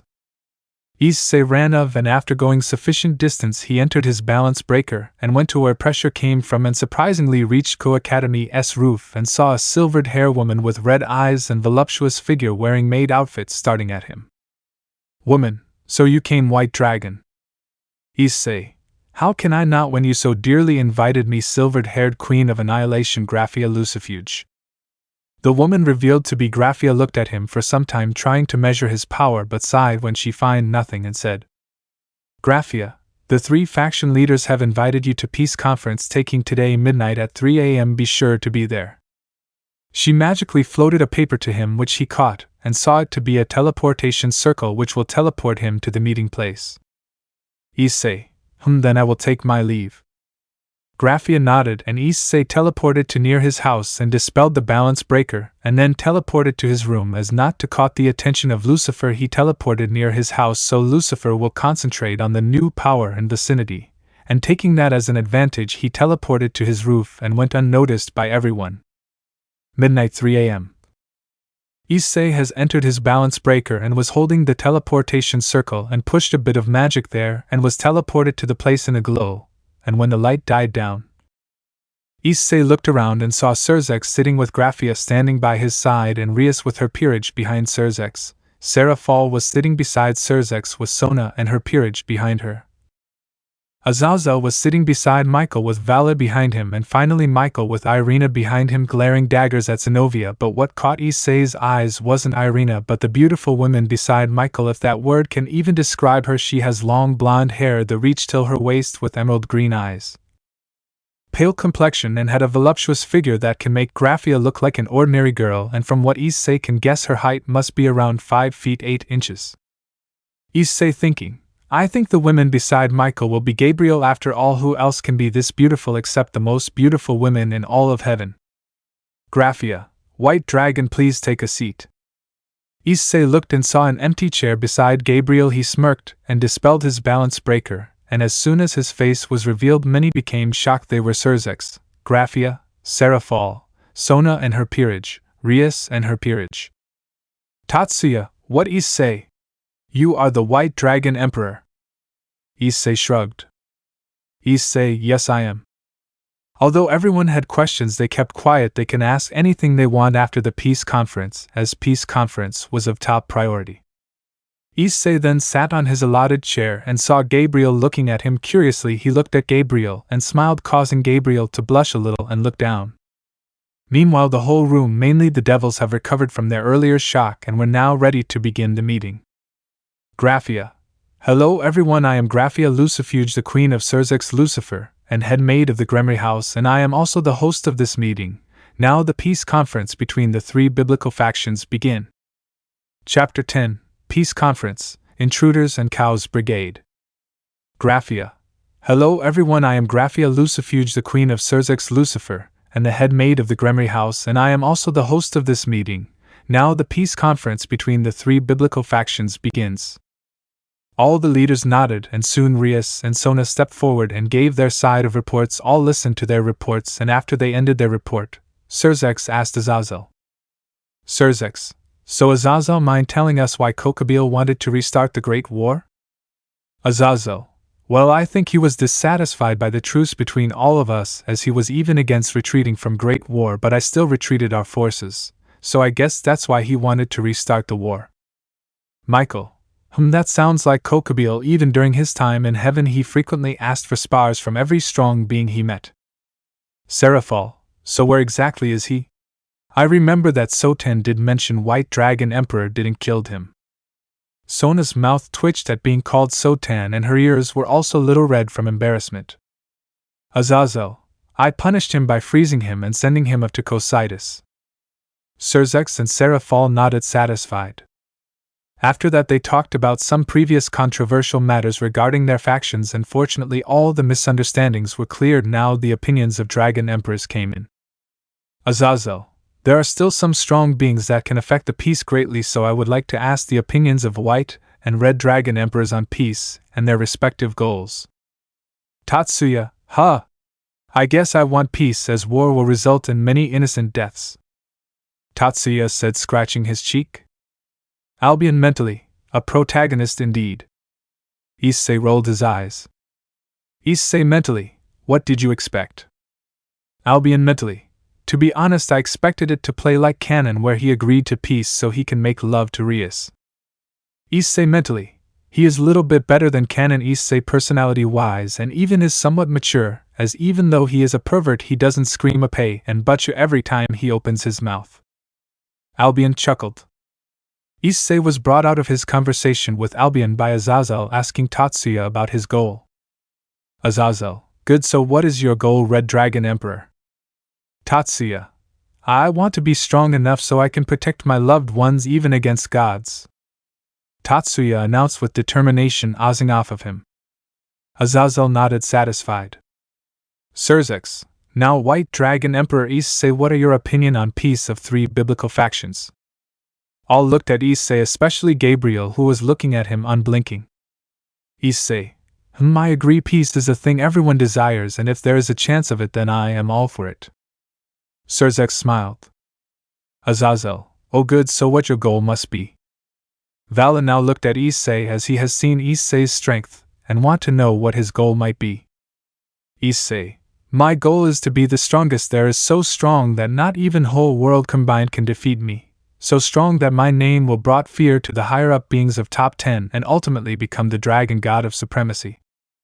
All were surprised by the goal of White Dragon Emperor, as not many have that goal due to the challenges they face to reach this goal, and also the beings of top 10 are monsters that could level up factions. Meanwhile, Vala smirked in anticipation of his battle with Issei. Azazel, ha ha ha ha, quite a good goal you both dragons have. You both really are two sides of a coin, one wanting to be strong for his loved ones and the other wants to be strong for himself and become a dragon god. Quite amusing to say the least. Surzex, you have my good luck to achieve that goal of yours, Issei, he said with a smile. Issei, thanks, but you know you are far too kind to be a devil king. Surzex just laughed. Graphia, now may I have all your attention? All stopped and looked at Graphia, and when she saw she got their attention she spoke. Graphia, so do the leaders of 3 factions agree to peace? Azazel, I agree with peace. Michael, I agree with peace. Surzex and Seraphal, I agree with peace. All leaders together, let there be peace between 3 biblical factions. Graphia, so that conclude. Before Graphia got to finish, the time stopped and everyone froze except the leaders of 3 factions, Graphia, Gabriel, Zenobia, Irina, Issei, Tatsuya and Gremry Peerage. Irina and Zenobia were protected by their respective holy swords. Tatsuya was protected by boosted gear and Gremry Peerage was protected by Surzex by using his power of destruction. Meanwhile, just like the faction leaders, Issei was strong enough to resist the time's top easily, but the armies of devils, angels and fallen angels have been frozen in time. Azazel, seems like we have some uninvited guests, and they stop time. If I remember correctly, the other bishop of Rias Gremry has a sacred gear called Forbidden Bellevue. So he must have been kidnapped and forced to enter Balance Breaker to stop our forces. Azazel said the last part, looking out of the window to see dozens of frozen in time soldiers of devils, angels and fallen angels, and a lot of teleportation circle were appearing in the sky, and from them magicians were entering. Seeing the dire situation, Rias spoke. Rias, brother, I can use castling with my rook Kaneko, as I left her there to protect Gasper. Surzex, I will be able to increase the power of casting, so take Tatsuya with you, and Tatsuya, I am trusting you to protect her. Tatsuya, you can count on me. Soon the castling took place, and where Rias and Tatsuya were standing was covered by a crimson-red glow, and when the glow died down, Rias and Tatsuya has been teleported away. In their place was a white rook piece which Graphia picked up, perhaps to give it to Rias later. Issei looked at all of this uninterested, as he already knew what was about to take place. Vala, Azazel, may I? Azazel, oh yes, of course. It seems the magicians have fully assembled their forces. Vala nodded, and his hands a golden axe appeared with strange but beautiful designs of lions. Seeing the axe, the faction leaders were shocked, but the one most shocked was Issei. Issei mentally, holy buck! How in the hell does he have Regulus Nemia? Albion mentally, unbelievable! Valley, balance breaker! Soon Vala was covered in a golden armor. It covered his whole body, only showing his face, and behind his helmet golden fur-like hair were present, and in the chest placed the face picture Nemean lion was carved out, and through it the Nemean lion can see and also speak. Issei mentally, what about Serorg? If my predictions are correct, then he should be as strong as Canon. Even if he doesn't have Regulus Nemia, he must have something else to boost his strength. Albion mentally, it's quite reasonable indeed, as this an alternate world. Issei nodded and saw. Vala used magic and flew out of window, albeit crashing and breaking the mirror. Soon all of the participants went to the ground of Koa Academy to see Vala fighting some magicians, and soon enough Rias and Tatsuya with Gasper and Kaneko arrived. Surzex, did you meet any retaliation, Rias? Rias nodded and said. Rias, yes, but they were taken care by the combined efforts of Tatsuya and Gasper. Azazel, don't tell me both Dragon Emperors are going to sit this fight out. Surzex looked at Rias, who in turn looked at Tatsuya, who nodded and brought out his boosted gear and punched a magician right in the face. Meanwhile, Azazel looked at Issei, who sighed. Issei, balance breaker. Issei in a split second entered his balance breaker and flew to the skies, all the while killing dozens of magicians. Azazel, hate to break it to you, Surzex, but the difference between the current White Dragon and Red Dragon Emperors are like heaven and earth. Serzex nodded his head, slowly seeing Issei slaughter multiple magicians with each of his attacks, but what surprised both Serzex and Azazel is the fact there were literally 0 openings Issei showed, all the while slaughtering magicians without a care. Tatsuya.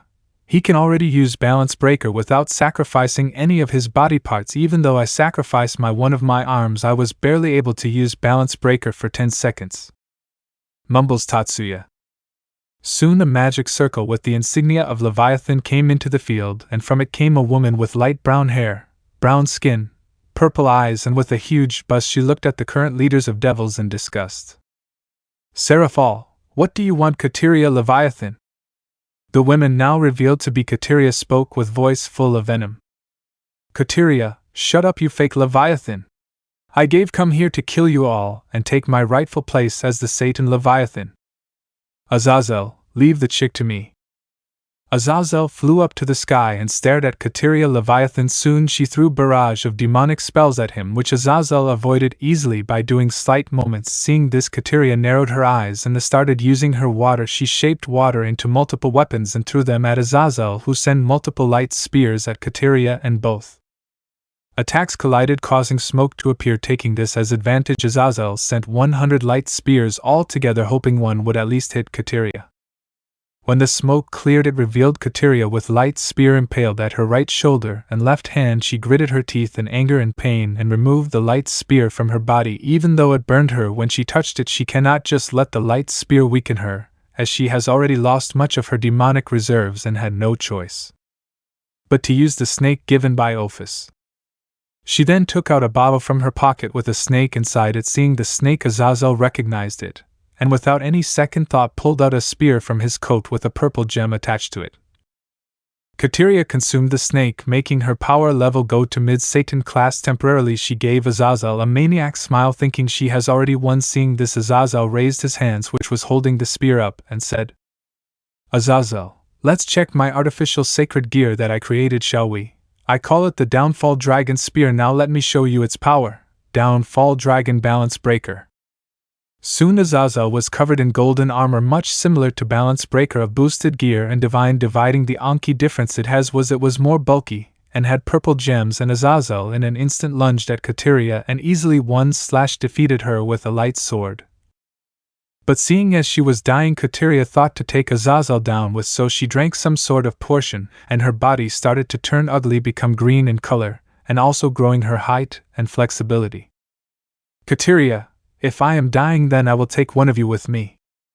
Her hands quickly grabbed onto Azazel's right arm and started dissolving the armor of Downfall Dragon. Azazel sighed and cut off his right arm and impaled Light's spear in Kateria's brain, killing her instantly. Azazel, no way in hell would I die with a ugly hitch like you, muttered Azazel, and then he caught the Downfall spear and put it back into his coat, and then he cast a spell on his severed arm, stopping the bleeding, and as soon as he did that, he was hit by a golden blur from behind, sending him knocking to the ground. Azazel used his left arm, which was still intact, and got up from the hole, looking at the figure who attacked him, and smirked. Azazel, I must be getting old if you can get a hit on me, Vala. Vala smirked in the air. All have taken care of the magicians, and were gathering near Azazel and Vala to see what was it about. Azazel, to think you would join the new terrorist organization. What was it called? Yes, Cow's Brigade. But still, for the leader to be Ophis was quite a shock to me. Serzex, oh Ophis, are you sure? Azazel. Azazel, yes, I have confirmed it. Tatsuya, who is this Ophis? Rias, Ophis is. Rias started speaking, but Issei cut her off. Issei, Ophis is the infinite dragon god, ranking on first place in the top 10 strongest beings, and the only equal she have is Great Red, who is the true red dragon god emperor. He is also known as Dragon of Dreams, as his domain is dreams, and he is the sole being that can rival Ophis in the whole world, but I assure you it wouldn't be for long. Tatsuya, what, the strongest being in the whole world is the leader of a terrorist organization? Valley, indeed Ophis is the leader of Cow's Brigade. Azazel, I thought you would have been friends with Kateria, as you both had your seat as Satan's taken away from you. Serzex, what do you mean? Azazel. Azazel just remained silent. Valley, I would never befriend a fool like her, Now all of you let me formally introduce myself. I am Vala Lucifer, the great-grandson of the original Lucifer. I am a half-breed born of a human mother, and grandson of original Lucifer, and also happens to be the wilder of Longinus Regulus Nemia. Seraphal, a descendant of original Lucifer who also has a Longinus quite troubling. Serzex, a half-breed, no wonder we didn't notice him. Vala then looked at Issei. Vala, fight me, White Dragon Emperor, show me how strong you are. Issei looked at him for some time and walked forward with hands in his pocket. Issei, you are weak, so try your best, but you wouldn't be able to put a scratch on me. Issei entered his balance breaker and looked at Vala. Vala, don't blame me when I kill you. Vala lunged at Issei and attacked him with barrage of punches, kicks, and even attacked him with many magic and demonic spells, and after 10 minutes Vala was panting heavily but didn't manage to hit Issei even once. Issei, let me show you what true power means. Issei in a flash appeared in front of Vala and punched him in the gut, followed by another punch on the chest and a kick on the head. Vala was sent hurtling till he crashed in gym, fully destroying it. He barely woke up with his hand on his hand with pained expression on his face. Issei thinking, of course it was easy, I just used power of a Satan class, and here he is almost knocked out. I overestimated him. Soon the barrier broke, revealing a man with a long staff in his hands and wearing some weird battle armor of old. It was Bikwa, the descendant of Sun Wukong, who looked at Vala mortified. Biko, who the hell gave you this beating? Valley, I fought the White Dragon Emperor, he was strong to strong, said Vala, posting finger at Issei, who has long dispelled his balance breaker. Azazel, to think a descendant of Sun Wukong will work with a descendant of Lucifer, how interesting. Tatsuya, who is he? Azazel, Biko, the descendant of Sun Wukong. Tatsuya, ha! Bikwa, we are leaving Vala, you need rest, and then we will depart to fight the Northern Earth gods. Vala nodded nimbly, then Vika tapped his staff on ground and they went inside a portal and disappeared. After this everyone left for their home, and Issei was going home with Orc and Irina, who was cheerfully talking to Zenobia, as both have recently cleared up the misunderstanding between them, which surprised him as that didn't happen till Loki arc, but still this is an alternate world, was reminded to him by Albion. Issei sighed as he knows there are a lot to explain to everyone. After he reached homes he would get a barrage of questions coming at him. Chapter 11. Truth, Underworld and a Dragon. Issei was currently sitting on couch opposite to Orc and Irina. They were currently in the meeting room, which was situated in the highest floor of hyoudou Mansion, as he and Orc alongside Irina has just returned from the peace conference, and there were questions that he was about to answer for them. The tense atmosphere was broken by Rias. Rias, so when did you awaken your scared gear? Issei, at the age of 5. Tatsuya, what? Asia, Issei, now I am doubting why you went to America. Was it really to study? Issei looked at her for some time and sighed. Issei, no, it was to train freely from all eyes, as Kwa was being watched by devils. Issei further answered some questions, but he didn't answer anything to them regarding his strength. Issei, so I guess that's it. Rias, actually no, you see, my brother contacted me and told me to inform you that you are invited to Youth Devils Gathering as a special guest. Issei mentally, why is that? Albion, do you have any idea?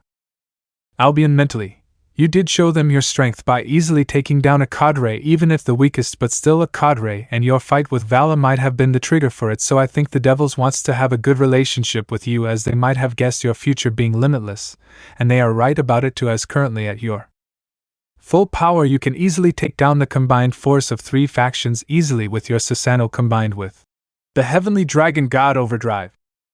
Issei listened to Albion and then looked at Rias. Issei, tell the Lucifer I would come. Rias, okay, so you can come with us as we are leaving to Underworld tomorrow, as vacation begins tomorrow. Issei, it begins tomorrow? Tatsuya, yes, in Ko Academy the vacation is started after results, and results were give recently. Issei nodded and walked out of the meeting room to his room and crashed on his bed. Next morning, Azazel has officially become the club advisor of Orc and was going together with Orc and Issei to Underworld. Issei was currently in the dimensional train station. It's a train that takes one underworld, and for why it's named dimensional, then it's simple because it crosses through dimensions, as underworld is not under Earth but in a different dimensions, and it was very huge. You can guess it by the fact Anki the Gremmeries posse's land equivalent or more to Japan. There are 31 other houses which have huge amount of lands too, and not counting the lands of the extinct pillars and extra houses, as original Lucifer created 72 houses called 72 pillars. They are from which high-class devils originate, aside from extra houses, and 6 houses of Lucifer. And as for what are 6 houses of Lucifer, well, they are higher in ranking compared to 72 pillars, as the 6 houses of Lucifer all directly served the original Lucifer, and they were known as the 6 houses of Lucifer, due to swearing loyalty to original Lucifer and his house of Lucifer, and working directly under them, and they were also known as Lucifer 6, and many consider them a part of Lucifer clan, so you can imagine their power. But currently, of the 6 houses of Lucifer, only Lucifuge remains, as during Great War and Devil Civil War most of the members died of 6 houses of Lucifer, and the houses went extinct even though some of their survivors are alive. Note, I made it so 6 houses of Lucifer are not a part of extra demons, so don't complain, it's a alternate worlds and there will be changes from me in it. Beside them there are some extra demon houses, but they are not a part of 6 houses of Lucifer, like the Abaddon house, but still they are high-class pure-blooded devils.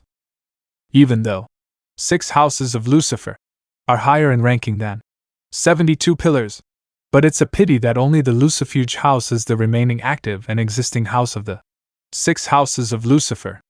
Well, not just underworld but heaven too. Many think that heaven is in upper sky or in some layer of atmosphere, but that isn't true, as it's in another dimension just like underworld. With Issei, I was currently seated in Gremory train next to Azazel and the whole Peerage of Gremory executing Irina, as she didn't come, and the whole Peerage of Gremory was in another separate room together due to Azazel telling them he has to talk something with me alone, so they left from mine room to other, but I think it's because it would be easy to get them drop down in front of Tannen if they are assembled in a room. I was brought out of my thinking. My Azazel, so White Dragon Emperor. Issei, you can call me Issei. Azazel, oh okay Issei, so I want to talk to you regarding some things. Issei, okay, but let me get this straight, I won't tell anything regarding my sacred gear. Azazel, sigh, okay, but still I have a question. The sudden laid-back attitude of Azazel was changed to his serious leader mode, making Issei amused at the sudden change. Azazel, from Akeno I learned you awakened your sacred gear at the age of 5. It was quite a shock for me. The Satans and Seraphs for a child to awaken the Longinus early, but there have been some cases like this, so we left it at that. But Issei thinking, like Tobio Iku's awakening balance from his birth. Issei, but? Azazel, why reveal yourself now? What exactly are you planning? Issei looked at Azazel and started laughing, confusing the fallen. Issei, ah, I hadn't had a laugh like that in some time. But still, do you think I am that stupid for me to reveal myself early when I was weak and couldn't protect myself from being of high levels just so they can make me a part of their faction, or even kill me? And for what I am planning, I already said it at peace conference. Azazel nodded and looked impressed by Issei's intellect, as many white and red dragon emperors reveal themselves in their weak and vulnerable state just to gain fame as a wielder of a Longinus, the group of sacred gears crowned to have power to kill gods and Satans alike. Azazel, I see. And Azazel reverted back to his laid-back attitude. Issei, was it just that? Azazel, and some questions about divine dividing, but you declined to answer it. Well, anyway, I will leave and check on the Tatsuya and others as a club advisor should do. Azazel left, but still Issei felt something was unusual, and his hunch was never wrong, and soon enough Issei was thrown out of the train, but Issei brought out his divine dividing wings in time and looked around and found the place quite familiar, as he recognized it as the place Orc was tested against Tannen in canon. Issei, don't tell me it's my test instead of Orc. Albion, seems so. I feel Tannen's presence. Issei nodded and landed down, and retracted his divine dividing wings and looked for Tannen, but as soon as he found Tannen he was hit by flamethrower. Issei dodged the flamethrower and looked at Tannen. Soon his crystal blue eyes became crimson red with 3 black toma which rotated and formed a shuriken. Tannen was surprised seeing change in Issei's eyes but still attacked Issei with flamethrower. Issei, Kamui? Issei calmly said, and a torrent of flames were sent in Kamui dimension. Tannen looked surprised seeing his flames disappear, but he again fired torrent of flames but increased the flames from previously 50% to his full power. But again Issei used Kamui and rendered the torrent of flames useless, and Tannen seeing his flames useless went in for close combat. Tannen struck Issei with his tail, but Issei dodged it doing slight movements. Tannen then went in and smashed his fist towards Issei, who counters it with his own and evenly matched it. Tannen thinking, this White Dragon Emperor is very strong, he isn't even using his sacred gear but fighting me with his own strength, interesting. Tannen smiled, showing his razor-sharp fangs, and continuously attacked Issei with his hands, feet, and sometimes tails, but Issei dodged them and sometimes even returned them with his own attack. Issei thinking, this is going nowhere, let's finish it. Soon a white huge hands with tinge of silver materialized and grabbed Tannen, fully capturing him in his fist.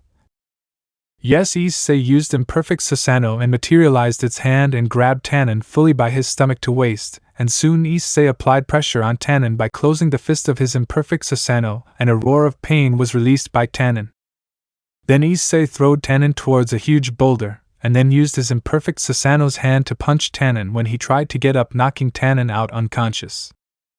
Issei now looked up the hill to see Azazel alongside orcs staring at him with their mouth wide open, and Issei flew to them and landed there. Issei, thanks for the good fight I got due to you, Azazel. Azazel came out of his stupor. Azazel, what the hell was that white arm? It's not a part of Divine Dividing's power. Issei, that was one of my own powers and I will not answer any questions have regarding them. Azazel, TSK, cheeky bastard, but you know you defeated a former Dragon King. Soon as the orc heard that, they were on the verge of fainting. Tatsuya, a Dragon King like Tiamat? Azazel, he isn't as strong as Tiamat, but he was close to it. Issei, so what now, we go train? Rias, and no, we fly, as we landed before the dimensional train station, and beside we are on the outskirts of the Gremry territory. Issei, can't we just teleport there? Rias, no, there are anti-magic teleportation devices set that doesn't let anyone that is not authorized teleport there, and I am not strong enough to teleport so much distance without external help. She said the last part embarrassed. Issei thinking, yes, her power level is around mid-class, but still. Issei pointed at Tatsuya. Issei, boost it then. She again blushed, forgetting something so important. After that, Tatsuya boosted his strength and transferred it to Rias, who moaned, making Issei cringe, but then she teleported all of them to the front door of Gremry main house, and the number of maids that greeted them were much more than shown in anime, and all of them blushed seeing Issei. Then a maid with silvery white hair like Issei and red eyes came forward, which Issei recognized as Graphia, and she bowed. Graphia, welcome home, Rias Oju-sama. After that, Graphia briefly made eye contact with Issei, and soon a red-haired kid appeared and ran towards Rias and hugged her. And Rias, I missed you. Rias, I did to Milikas, she said, ruffling his hair. The boy, now identified as Milikas, broke the hug and bowed. Milikas, hello everyone, I am Milikas, the son of Surzex Lucifer and Graphia Lucifuge, it's nice meeting you. Tatsuya looked surprised at Milikas, but soon Tatsuya recovered. Tatsuya, you are Surzex-sama's son, it's nice meeting you. Milikas nodded, and then Graphia escorted Azazel, Gremry Peerage, and Issei to living room where Venelana Gremry was there, who happily greeted her daughter. Venelana, oh Rias dear, you came. Rias, yes mother, it's nice seeing you again. She greeted Rias with a hug and looked at Tatsuya. Venelana, he must be your new pawn, Tatsuya Hyoudou, and the current Red Dragon Emperor. Tatsuya, yes. It's nice meeting you, Lady Venelana. Venelana, no need for formalities, you can call me Oka-san. Rias blushed like tomato.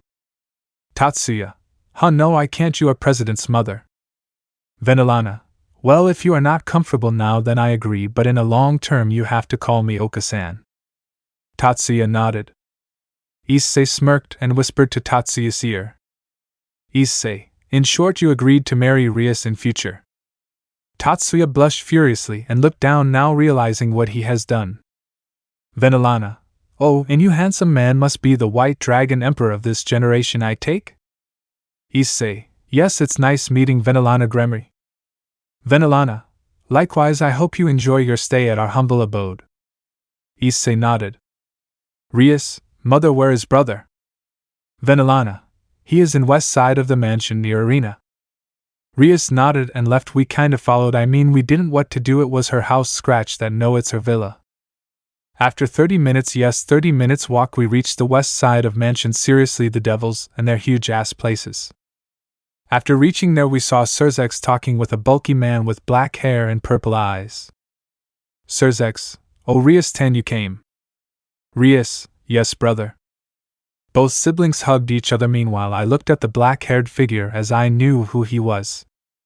Rias. You all must not know him. She pointed at the black-haired figure.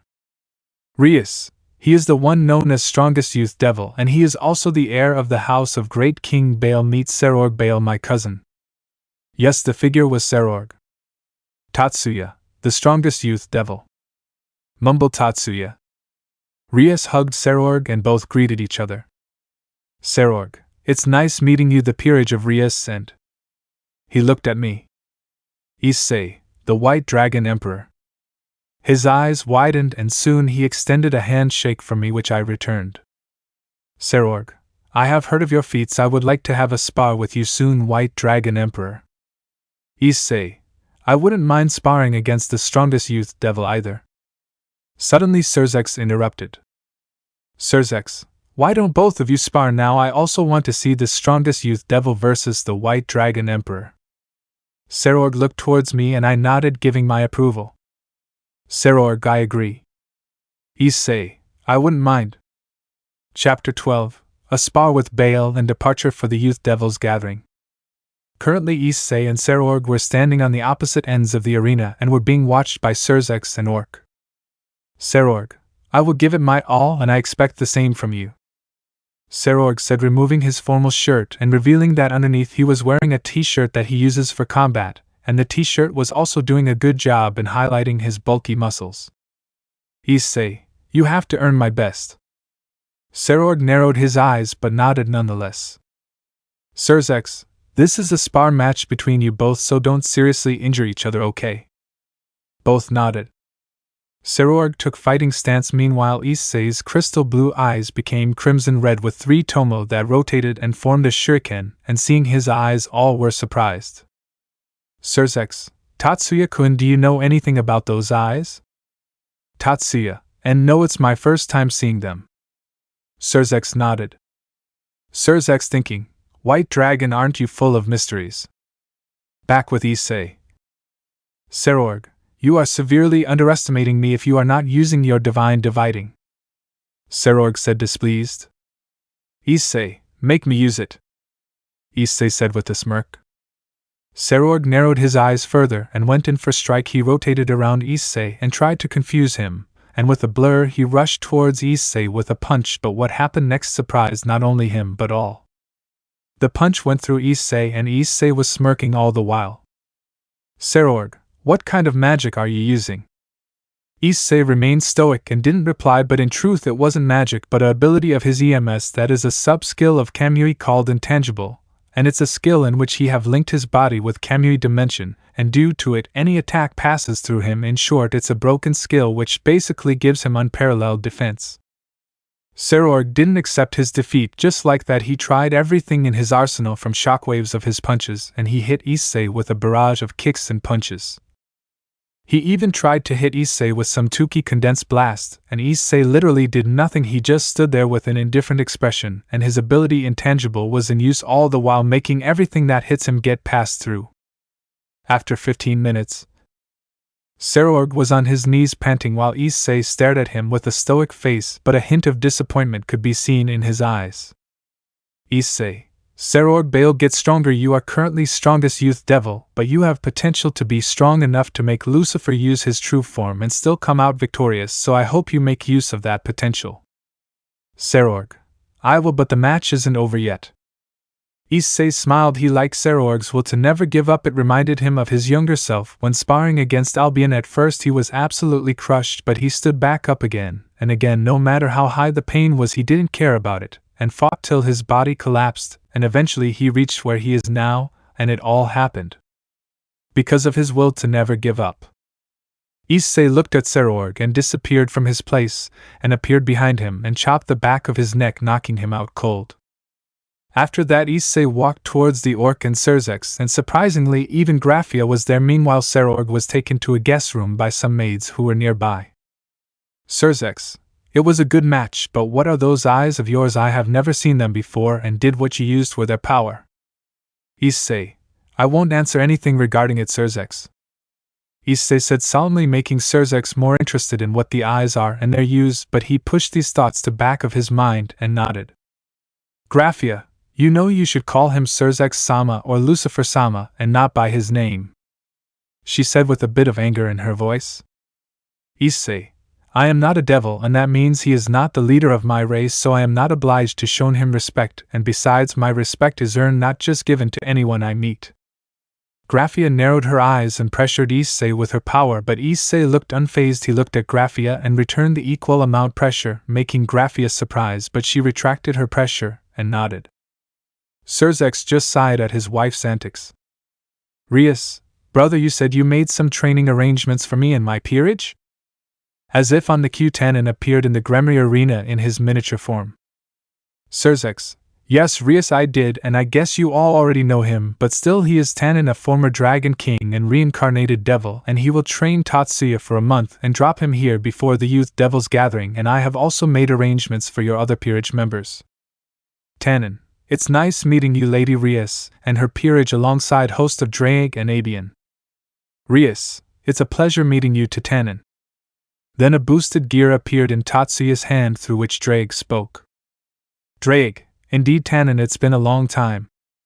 Tannen, yes Drake indeed. Tannen had some chat with Drake, and then divine dividing wings appeared on Issei's back.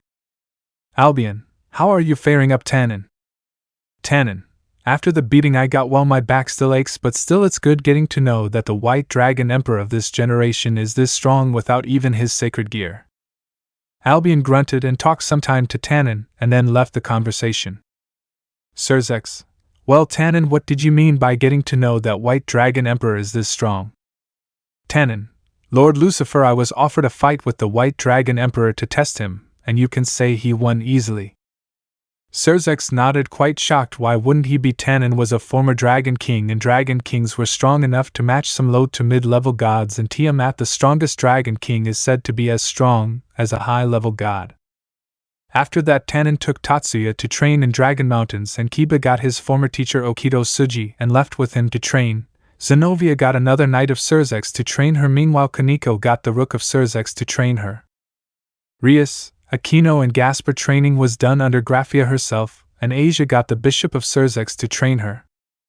In short, Serzex wanted everyone to get better at their specific departments, so he chose their trainers who were same chess paces as them but more experienced, so they can help them accordingly, like Rias and Akeno getting Graphia, who can help them in increasing and controlling their demonic energy, and how to use it better, and she can also help Gasper get more mastery over his gear, as she is strong enough to resist the times top of Gasper's sacred gear and can give him some advices regarding how to control it.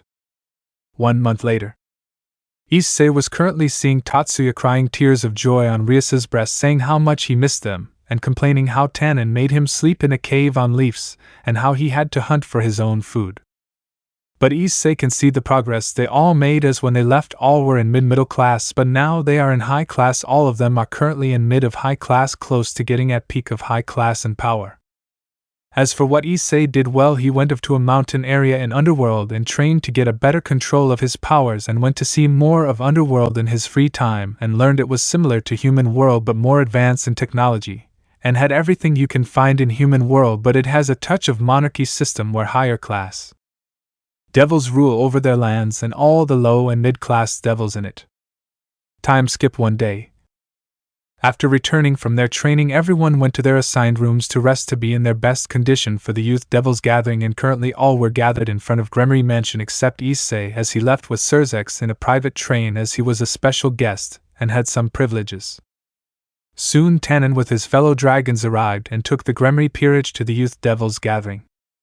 Chapter 13. The Birth of a God Killer. Odin, how dare you mingle with such lowly beings? All attention was focused on the figure who spoke, while some recognized him, but many were still oblivious to he who was. Odin, go away, Loki, and I shall forget this ever happened. Odin said in a commanding voice. Loki, I see, but I am not asking for your opinion.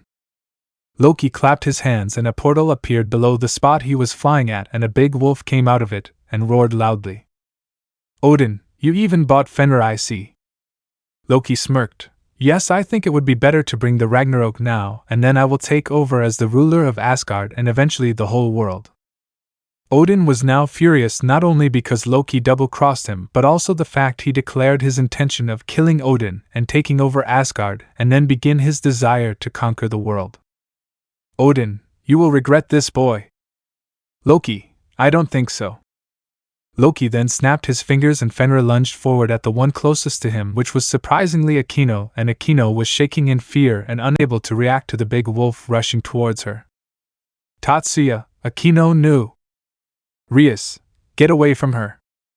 Rias fired multiple ball of power of destruction at Fenrir, but it didn't even acknowledge its existence, as if it was a mere itch, and continued forward, but soon a condensed lightning which was flowing holy energy struck him and sent him crashing into the wall. Betrayal, don't you dare! Akeno was surprised but took the moment and rushed towards Rias and the Peerage. Meanwhile, all the leaders were having deep frown on their face, as this was a clear act of offense to them, and if they don't return it, their power will be questioned in the supernatural world. Rosweiss, what are you doing? Loki-sama, going against Odin-sama can be considered a treason. Loki, shut up, Valkyrie, don't interfere in matters of gods. Rosweiss frowned but didn't attack Loki, fully knowing the power difference between them, as even if Loki is a moron, he is very powerful, strong enough to be at least mid-Satan class, and with Fenrir by his side he can be labeled as a big threat. Soon a green barrier surrounded Loki and Fenrir, shocking them. Ajuka, be aware of your surroundings. Loki, Beelzebub. And in an instant both Loki and Fenrir disappeared into thin air. Surzex, thanks, Ajuka. Ajuka nodded. Odin, where have you teleported him? Ajuka, I have teleported him to the outskirts of Gremory territory where no life is there, and have sealed him there, but the seal can only hold him for a day. Azazel, I see, then we have to form a countermeasure immediately. All nodded. Odin, and after this I might consider joining in the peace treaty. Leaders were satisfied with the answer and smiled, as having Norse pantheon in the treaty will eventually strengthen them a lot. Time skip 23 hours later. Issei, the faction leaders had the meeting and decided the team that will counter the Loki crisis, and they were the Gremory Peerage, Citri Peerage, Rosweiss, and I self-volunteered, and they accepted it. I mean, why wouldn't they in times like this? One needs all the help one can get, but if I were them I would have chosen Serorg and his Peerage, as they are currently stronger than Gremory and Citri Peerage combined. Well, whatever, not my problem. Currently we were outside the Gremory main house getting ready to be teleported. Ajuka, be safe and try to hold him for enough time till we can send reinforcements, as we are currently lacking it. All nodded, and Ajuka sent them off to the place Loki was sealed, and as if on cue Loki broke the barrier and came out accompanied by Fenrir, both looking furious. Loki immediately spotted us. Loki, so the Satans have sent children to deal with me, a god, and no less their own siblings? They have given me a treat. If I were to kill their siblings, I doubt they would form the peace alliance with Asgard. Ha ha ha ha ha ha. Rias and Sona frowned. Rias, you think you can take us all alone? Loki raised his eyebrows, and soon there were 20 dragons behind him appearing through dragon gates, and each one looked the same. Rosweiss, why you mass cloned the sleeping dragon? Loki, and that's not it. Soon 2 carbon copies of Fenrir appeared from teleportation circle, but these 2 were much smaller in size compared to Fenrir. Loki, meet Skoll and Hati, the sons of Fenrir, and just a fair warning, both possess the fangs that can kill the gods like their father," he said, cackling to himself. Issei thinking, 20 clones, how they are 19 more than in canon. Soon Loki ordered 20 clone dragons, Skull and Hattie, to attack. Meanwhile he just materialized a throne on a cliff and sat on it, and Fenrir was by his side. "Rias, Sona, what do we do now?" "Sona, it's really troubling, but I think we should split up and let our pawns, Rook and Knight, deal with Skull and Hattie. Meanwhile we with our bishops, Queen, deal with the clones, and Roswise can help with it." "Rias, okay." Both sent their peerage to deal with Fenrir's offspring, but then both looked at Issei, making him sigh. "Issei, I will deal with the 19 clones of Midgardsormr, you all deal with one." Sona and Rias frowned.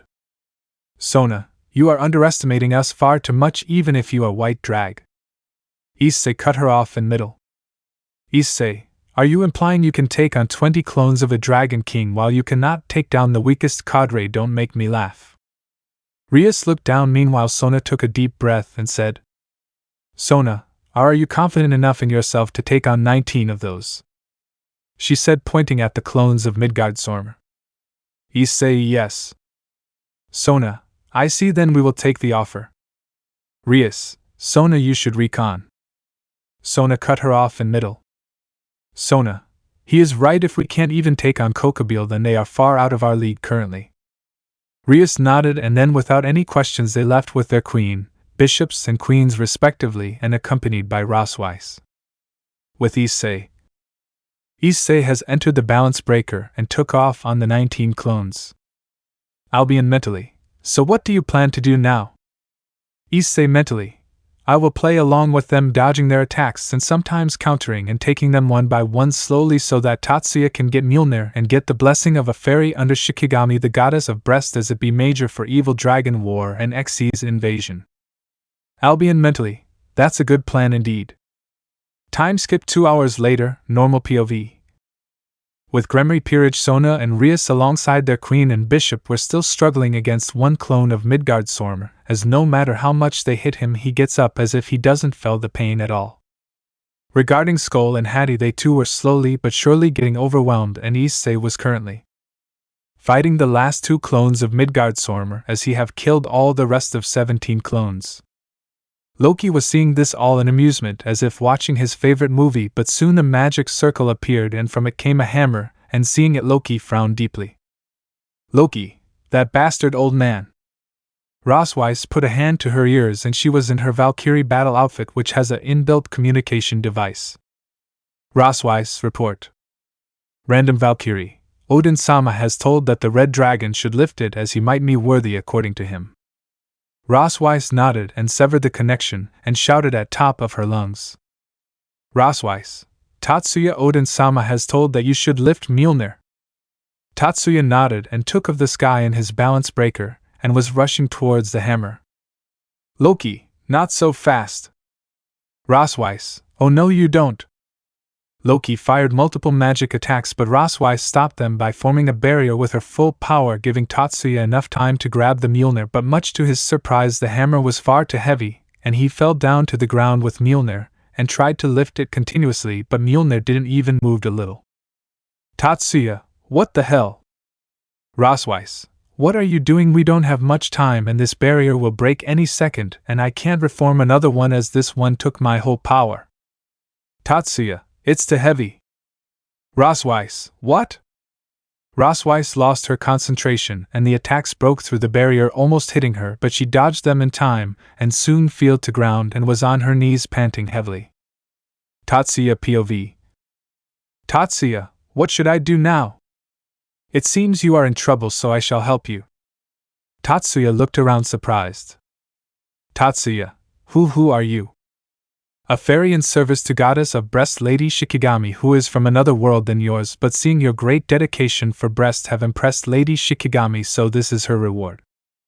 Soon Tatsuya was covered in a light, attracting everyone's attention, and when the glow died down Tatsuya didn't felt any difference. But Tatsuya, "Why is this hammer so light all of a sudden?" Tatsuya questioned himself, but lifted the hammer. Normal POV. Loki, "Shit! Fenrir go after the Mjolnir, and after taking it from Red Dragon, Guard it. Fenrir jumped from the hill and ran at high speed towards Tatsuya, and the next thing everyone knew was Fenrir tackling Tatsuya, ultimately making Mjolnir fall to the ground, and then Fenrir stood in front of it protectively and growled at Tatsuya, making him back off. Rias, what do we do now? Sona. Tatsuya can't use Mjolnir now with Fenrir guarding it. Sona, I am afraid, Rias, that the only thing that waits us now is death. Rias didn't get to respond due to the sudden suffocating aura. Rias, what is this P power? Issei, who is about to awaken? I am the White Dragon Emperor who will take the law down to the darkness. I walk the road of domination with infinite destruction and by piercing through the imaginary dream. I shall become a pure Emperor of White Dragon. And I shall have you obey the silvery white illusions and the perfect evil ways. Issei in a flash appeared in front of Loki, making him stumble back in fear, and next thing everyone knew was Issei's hand tearing through Loki's chest and passing through it, and on the other end of his hand was a heart in his palm, making everyone gasp. Loki looked at him with wide eyes for a few seconds and barely spoke with last bits of his strength. Loki, damn you, White Dragon Emperor! And then his head dropped down, and Issei removed his hands from his chest and crushed the heart. Loki was falling to the ground, but Issei attacked his dead body with powerful dragon shot which wiped his body out of existence, and Loki was officially no more. Rosweiss, Loki is dead. She said, not believing her own words. Kiba, how is he so strong? Issei then looked at Fenrir and saw him chained up with a sword in his head, which was being held by a bespectacled young man with blonde hair with a strand of hair across his face, who is dressed in a business suit. Issei recognized him as Arthur Pendragon, the descendant of King Arthur, and the wielder of Excalibur, ruler in Caliban. Soon Arthur and Fenrir was teleported away with a magic circle which had Lucifer's symbol. Issei let them go as he wasn't interested in Fenrir, and Fenrir would surely enjoy his time and freedom with Valateam, and after Loki was killed, Skoll and Hattie ran off to somewhere. Time skip a day later.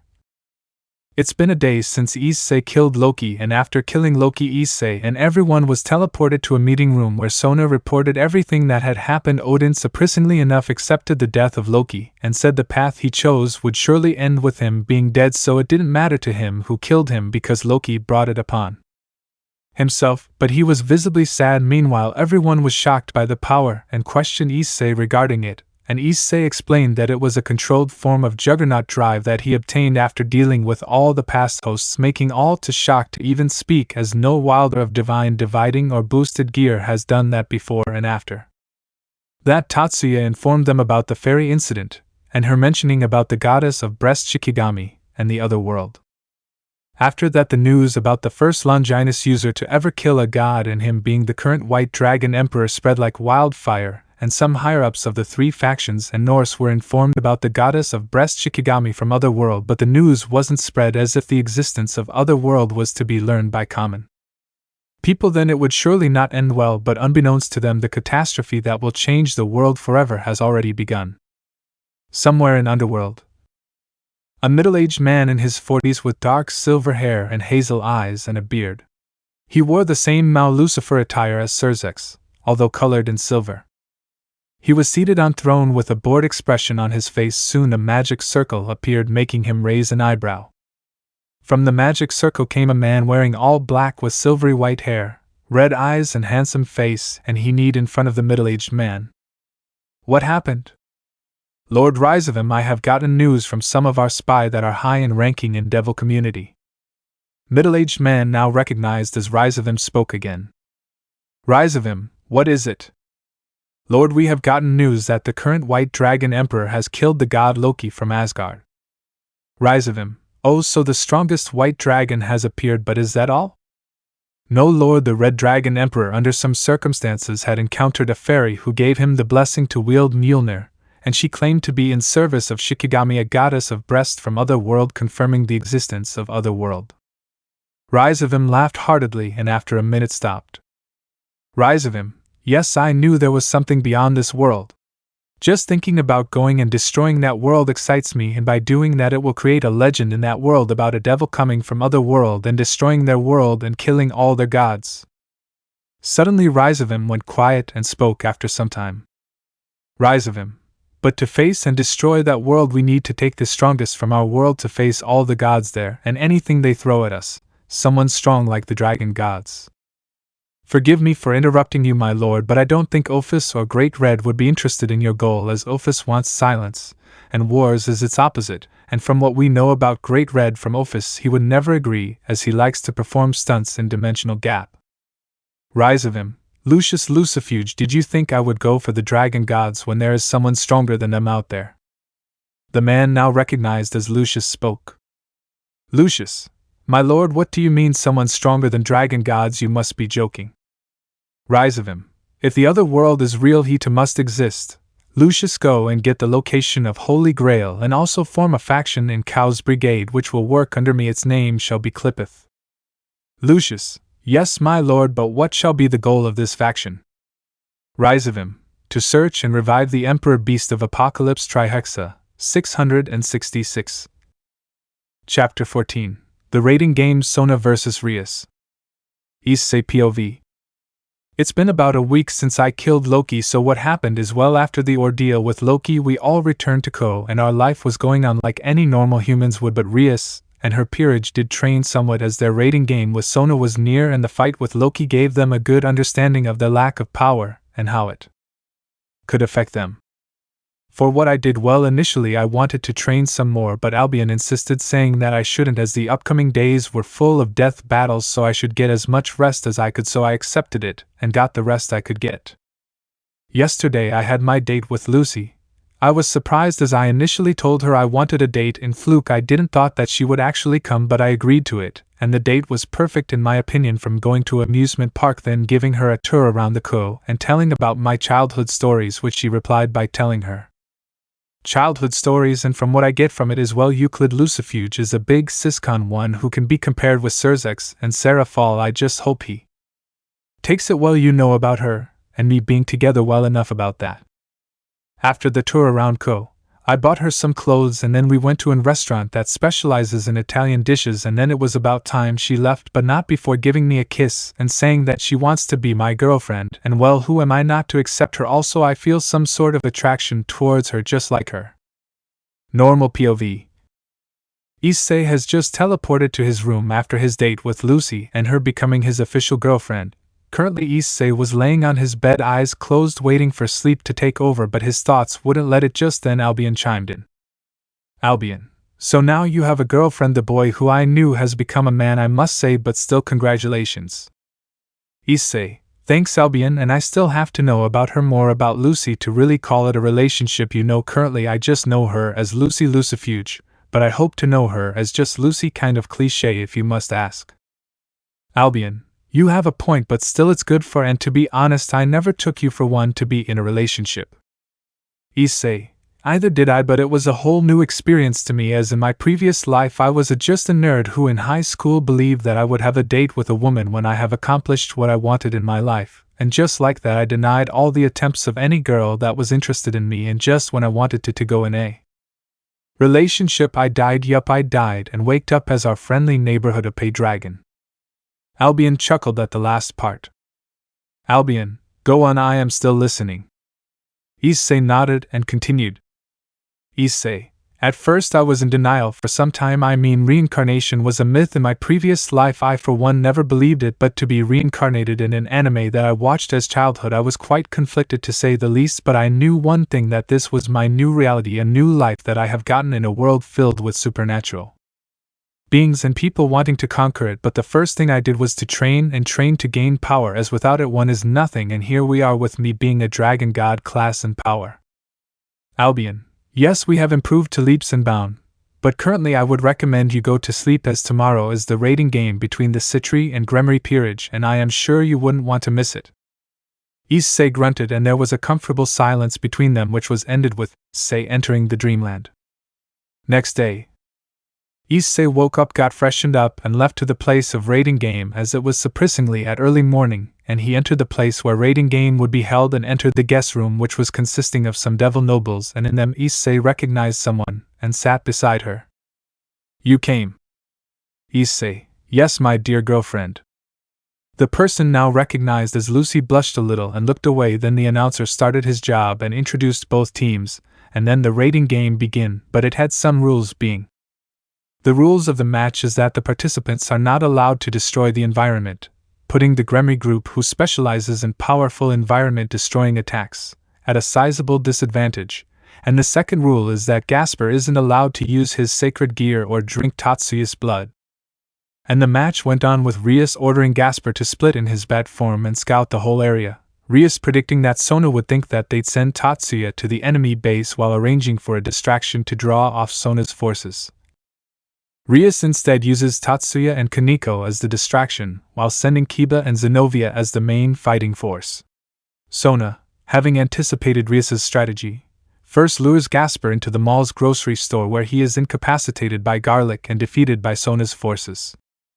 Secondly, Sona, having anticipated Rias' strategy, sends her main fighting force consisting of the Rook Tsubasa Yura, the Queen Tsubaki Shinra and the Knight Tomo Megiri out to meet Kiba and Zenovia in the mall while sending the pawns Genshiro Saji and Ruruko Nimura to fight Tatsuya and Kaneko. Kaneko ends up using Senjutsu to defeat Nimura while Tatsuya and Saji fight with Genshiro using his own life force as substitute for demonic power, showing his love and dedication for Sona. During the fight, Genshiro attaches one of the modified lines from his sacred gear, Absorption Line, to Tatsuya, which slowly drains his blood and it does not disappear even after Saji is defeated. Zenovia meanwhile has her Ascalon, loaned to her by Tatsuya as she was unable to completely control Durandal, thus causing unnecessary damage, incapacitated by Yura using the reverse spell to turn her weapon's holy attack into a demonic one. Followed up by Tsubaki using her sacred gear Mirror Alice to multiply a attack by Ascalon and send it back to Zenovia. The injured Zenovia gives the Durandal to Kiba, who combines its aura with his holy demonic swords to create Durandal Birth and eliminate the enemy knight and rook. The two sides' forces gather in the mall's main lobby where Sona reveals her plot to defeat Tatsuya by using a modified line of Saji's sacred gear and drain his blood to eliminate him, while Tatsuya demonstrates his new ability, Paylingual, which allows him to effectively read Sona's mind and determines that the one that they are talking to is merely an illusion created by the bishops of Sona, with the real Sona being on the roof. Asia attempts to save Tatsuya using her sacred gear, Twilight Healing, as he have lost far too much blood and is about to be eliminated from the raiding game, but for her troubles becomes another victim of the reverse spell, which turns her healing aura into a damaging one, eliminating her as well as a Citri bishop, Momo Hanakai.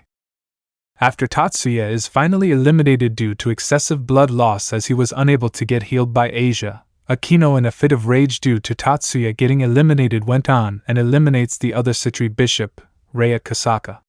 Kiba confronts Tsubaki alone and eliminates her using Durandal, while Rias confronts Sona on the roof. Sona ultimately resigns from the match, seeing as her win is impossible. In the guest room. Lucy, so how would you rate the Gremry Peerage? Issei, according to me, Sona used her brains very intelligently by banning Gasper's use of sacred gear and him using Tatsuya's blood, but I don't know why Gasper is afraid of garlic, as he is not even a full vampire. And now being a reincarnated devil, it shouldn't affect him, and he should have gotten over it already. Tatsuya fought a good battle but got eliminated due to his lack of attention to his own health. If he had that, he would have noticed his blood being drained and stopped it immediately. Zenovia need to master Durandal and her control on it, and Kiba's performance was good enough, but according to me Asia should learn some offensive magic, as her just being a healer is good, but the other members of her peerage have to constantly protect her, and if she is eliminated it could be disastrous to her team, and regarding Rias, she has improved in both tactics and power, but in tactics Sona is on another level, so we shouldn't compare. Lucy attentively listened and asked another question. Lucy, so what led to Sona's defeat according to you? Issei, Sona has chosen her peerage members by putting her peerage in a certain difficult situation and a particular member as a solution for the said difficult situation, and also how she could exploit certain weaknesses of her opponents, like she displayed by setting the rules of this match, but she lacks the power to really take the advantage of the weaknesses of her opponent, like if Saji was strong enough he might have taken down Tatsuya, who was the main person of her opposite team, which would make the Gremory Peerage lose their fighting spirit considerably. But to put in one sentence, then she lost the match due to her lack of power, which she needs to overcome. Lucy nodded and they had some chats, and then Lucy left, but not before Issei tasted her juicy lips again. With the Gremory Peerage. Tatsuya, man, that was one hell of a game, but at last we won. All nodded, clearly exhausted. Tatsuya, so who's our next opponent? Rias. He is Diodora Astaroth, who is also the heir of House of Astaroth, and the match would be in about 10 days. He is a tough opponent, potentially even more than Sona, so we must train hard and overcome him. Tatsuya, yes, we would defeat them nonetheless, and hopefully bit by bit I will be as strong as Issei. Tatsuya said, clenching his fists with a determined look in his eyes. Asia, Tatsuya-san, I am sure one day you could defeat Issei-san. Drake mentally, yes, one day for sure, but we have much to train to get to his level, as Issei is very strong. I for one wouldn't be shocked if he has already mastered the divine dividing, considering how much that Albion takes pride in him, and by the way he fights he has no openings, like a person who has fought all his life, and I could say without a doubt that he is the strongest host of Albion past, present and future. Tatsuya gulped and nodded. The day went on and night took over, with our protagonist Issei visiting off to the Dreamland again. Chapter 15, Tatsuya's Juggernaut Drive 1. A being about 12 feet tall, covered in a primal red armor which gave it the look of a dragon, and in the red armor some green gems were attached. The said being was rampaging around, destroying everything in his sight, and sometimes roars of sorrow and extreme sadness were released from it. Rias, Tatsuya, why? Now for what led to this. Flashback 3 hours ago.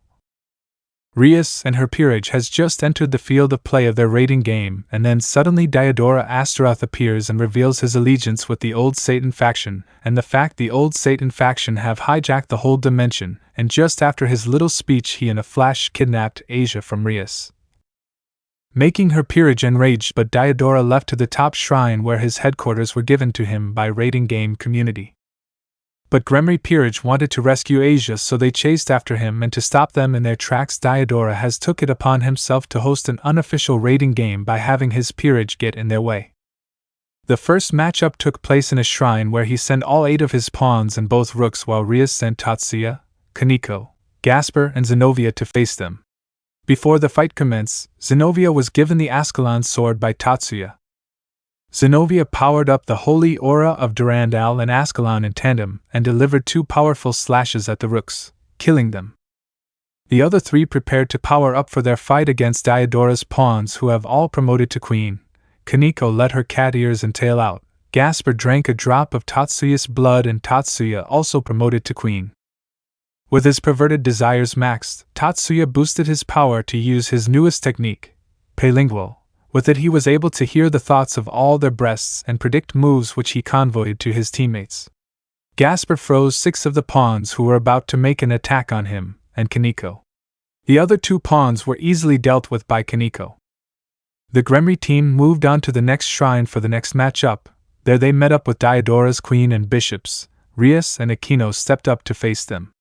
While the 2 were having a slight dispute, Kaneko whispered to Tatsuya's ear a way to motivate them, to which he told Akeno that if she won then they would go a date. Akeno responded with lustful excitement, while Rias was upset at him. The 2 girls' bickering escalated over who was closer to Tatsuya. Diodora's queen became enraged for them ignoring her and tried to get their attention, only for her to be defeated instantly by their strongest attacks. They moved on to the next shrine to face the 2 knights, only to find to their surprise Fried Selzen to be present there instead. He reveals to had been turned into a chimera by the Chaos Brigade and have absorbed the 2 knights into him. Fried goes to explain that Diodora intentionally planned for Asia's excommunication, a fact that angered Tatsuya to no bound, but only for Yuto to calm him down. Yuto, who is also holding back his rage, stepped forward to fight him. Fried transformed into his chimera form and charged at Yuto, only to be quickly severed into pieces. Despite so, Fried's disembodied head still remained consciousness, and still berated them being no match for Diodora, who is associated with Longinus users. Yuto then proceeded to stab him, thus ending his life. They finally met up with Diodora, who had Asia imprisoned in front of them. He then proceeded to ridicule and belittle them by showing her saddened expression upon learning of his schemes. He also revealed that he intended to resurrect Asia after her death by Rainier, and resented Rias for stealing his chance. He then proceeded to reveal his intentions to actually break Asia. His actions made Tatsuya's rage increase much more than it already was, and then Tatsuya entered his balance breaker and relentlessly began to beat him. Despite his power being enhanced by Oath Snake, Diodora was completely at Tatsuya's mercy. After defeating Diodora, Tatsuya and Gremry Peerage has a joyous reunion with Asia, but all of a sudden Asia was surrounded in golden light, and she disappeared into thin air, worrying the Gremry Peerage further. Then, as if on cue, a magic circle with insignia of Beelzebub appeared, and from it came Shalba Beelzebub. Diodora, ha ha ha, Shalba, you came, now we will together kill Th. Diodora was not able to speak any further, as he was disintegrated due to high-level demonic spell, and due to his weakened state he was not able to resist it, and died, and the spell came from Shalba himself. Shalba, you think I would help you even after you didn't even manage to kill even one of the weaklings? Pathetic death is what you deserve. Be honored that a true Satan like me has given it to you. Rias, who are you and what have you done to Asia? Rias asked with her demonic powers flaring around her. Shalba, you must be the sister of the fake Lucifer. I am Shalba Beelzebub, a true descendant of the original Beelzebub, and someone who you will kill the current Satans and regain my birthright.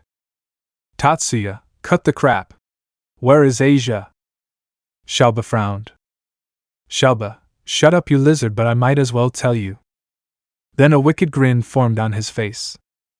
Shalba, dimensional gap is where she is, and soon enough her body will disintegrate into the dimensional gap, killing her. Ha ha ha ha ha. Tatsuya's pupil shrank to the limit, and soon he started walking towards Shalba with his hairs covering his eyes, but the tears streaming down his face can be seen. Tatsuya, you took my Asia from me. She wanted to live, make friends, have a family, and see what this world has to offer, but you took that away. Tatsuya started with a calm voice, then at last his voice became very draconic, and his eyes glowed emerald green, and he released a very powerful aura of hate, and then began speaking in a deep draconic voice. Tatsuya, I, who am about to awaken. I am the heavenly dragon who has stolen the principles of domination from God. I laugh at the infinite, and I fret over the dream. I shall become the red dragon of domination. And I shall sink you to the depths of the crimson purgatory. After the chant, the whole shrine was destroyed due to Tatsuya's deadly aura. After the chant was finished, Tatsuya was covered in red primal armor, which gave him the look of a dragon. The armor has green gems in it, and he stood at height about 12 feet and roared at Shalba. As soon as Tatsuya entered the Juggernaut drive, he lunged at Shalba and bit of his left hand, making him scream in pain, then kicked him in the gut, making him fall straight to the ground, and used Time's Top on Shalba, which was enabled due to the fragment consciousness of Baylor and Gasper, which switched his eyes with Tatsuya's for a moment, which gave him the power to use Time's Top. Then, while Shalba was freezed in time, Tatsuya's chest plate opened and he began boosting his energy and transferring it to the chest plate. Then a beam of extreme power appears from the mouth of the helm of the scale mail that was shot at Shalba, killing him, or that's what they thought. With Issei. Issei was in dimensional gap, as he knew Asia would be transported here, and he wanted to rescue his new sister and then go rescue his elder brother. Soon enough, Issei felt 4 new life force enter the dimensional gap, but he didn't pay mind to the other 3 and found Asia's life force and went towards her, and strangely enough the other 3 were also going for her, but soon enough Issei reached there, he saw Asia floating in the dimensional gap unconscious. He went towards her and carried her bridal style and enlarged his aura to protect her, and soon enough 3 individuals that he sensed appeared, and Issei easily recognized them. Issei, oh, it's unexpected seeing you here, Vala, blonde guy and the monkey yokai. I think your name was Biqua, right? Well, anyway, what are you lot doing here? Biqua, you got that right, white dragon. Blonde guy, the name's Arthur Pendragon, not blonde guy. Issei nodded, but of course he knew Arthur, but he has to feign ignorance to not appear suspicious. Vala, we are here to see the dragon of dragons, Great Red. Issei again nodded, but soon his eyes narrowed. Issei thinking, Tatsuya has entered the Juggernaut Drive. Vala, how about a rematch? I have gotten much stronger than before. Issei, perhaps next time, currently I have more important matters to deal with. With that, Issei teleported without waiting for their reply. Issei has set his location to that of Tatsuya, who was rampaging around in Juggernaut Drive. Chapter 16, Tatsuya's Juggernaut Drive 2. Issei has just teleported to the location of Tatsuya, and as soon as he teleported there he saw Vale, Biqua and Arthur teleport there too, but he didn't pay much mind to them and looked around. He saw Rias and her Peerage at a distance on top on a hill, and Surzex, Seraphal and Azazel in the air, and then he flew towards the Gremry Peerage. He saw there was Kuroka and Lefei accompanied by Fenrir on mini form there too, as they have recently teleported. Lefei, Vala-sama, what's happening here? Valley, it seems the Red Dragon Emperor has activated the Juggernaut Drive. Everyone followed the voice that answered Lefei, and they looked to see the boys of Team Valley, but what caught Kuroka's attention was the handsome young man carrying a blonde girl, and on contrary the Gremry Peerage attention was caught by the blonde girl, which was Asia herself, and without any further wait they ran towards her. Rias was the first who reached there and took Asia from Issei's hand and hugged her unconscious body. Meanwhile the rest looked at Issei with questioning gazes. Kiba, where do you found her? Issei, dimensional gap, I felt her presence there, so I went there to take a look. Suddenly Surzex accompanied by Seraphal and Azazel landed where Team Gremry, Team Vala and Issei was. Rias, big brother, we have to help Tatsuya. Surzex showed a grim expression. Surzex, in that form it's very unlikely that he would listen anything we say, and I am afraid my true form will kill him, as he has entered the incomplete form of Juggernaut Drive. Akeno, incomplete form? Azazel, this is not the full form of Juggernaut Drive, as Welsh Dragon is holding the most of hatred of past users at bay, due to which in the Juggernaut Drive Tatsuya's power level is around Tiamat, the strongest Dragon King, and not a heavenly dragon. Welsh Dragon is the reason Tatsuya is still alive, as in complete Juggernaut Drive the life force consumption is threefold than compared to an incomplete form. Rias, can't we do anything to stop him without killing him? Rias asked desperately, making all pity her. Azazel, Vala, I want a favor, so can you please get your team to fight him and keep him at bay till I found a cure for the situation? Vala, that will be a big favor considering you want us to fight Red Dragon Emperor in Juggernaut Drive. Even if it's incomplete, it's still Juggernaut Drive. Do you accept it? Azazel, I do. Issei, no need, I will be the one bringing my brother back. Azazel, are you sure? I don't want the heiress of Lucifuge throwing tantrum due to her lover's recklessness. Azazel said jokingly, but the relief in his voice can't be hidden from Issei. Issei, it will take more than this to kill me. Issei brought out his dragon wings, which made most of them quite shocked, as it's not every day you see a dragon wings, and not to mention pure white ones with feathers in it instead of normal dragon scales. Issei, Albion, ready to kick some ass. Albion, always. Issei nodded and with a smile flew towards Tatsuya, and in the way began his chant for Imperio Juggernaut Overdrive. Issei, who is about to awaken? I am the White Dragon Emperor who will take the law down to the darkness. I walk the road of domination with infinite destruction, and by piercing through the imaginary dream, I shall become a pure Emperor of White Dragon. And I shall have you obey the silvery white illusions and the perfect evil ways. Issei now entered his Imperio Juggernaut Overdrive, radiated power in all directions, attracting Tatsuya's attention, who roared seeing Issei coming close to him, and lunged at it. Both Issei and Tatsuya exchanged blows at high speed, but it could be seen Tatsuya was barely holding on against Issei. Suddenly Issei appeared behind Tatsuya and punched him very hard, which buried him in the ground, forming a large crater of 40 m long, and Issei took this advantage, and as soon as Tatsuya tried to get up he appeared in front of him, and punched him in the face, and used Divide. Albion, divide! Divide! Divide! Divide! Divide! Divide! Divide! Divide! Divide! Divide! Divide! Divide! Divide! Tatsuya suddenly fell on his knees due to lack of power, but boosted his strength back and then appeared behind Issei to send a punch at his back, but Issei turned around and countered his punch with a punch. With the group. Surzex, I has heard about this form from others who witnessed it when he slayed Loki, but seeing it in person is quite different. Seraphal, the sheer aura of power that radiates off him is heavenly class, no wonder he outclassed Loki. Vala, Azazel, what is that form? I have heard about it from Arthur when he went to take Fenrir.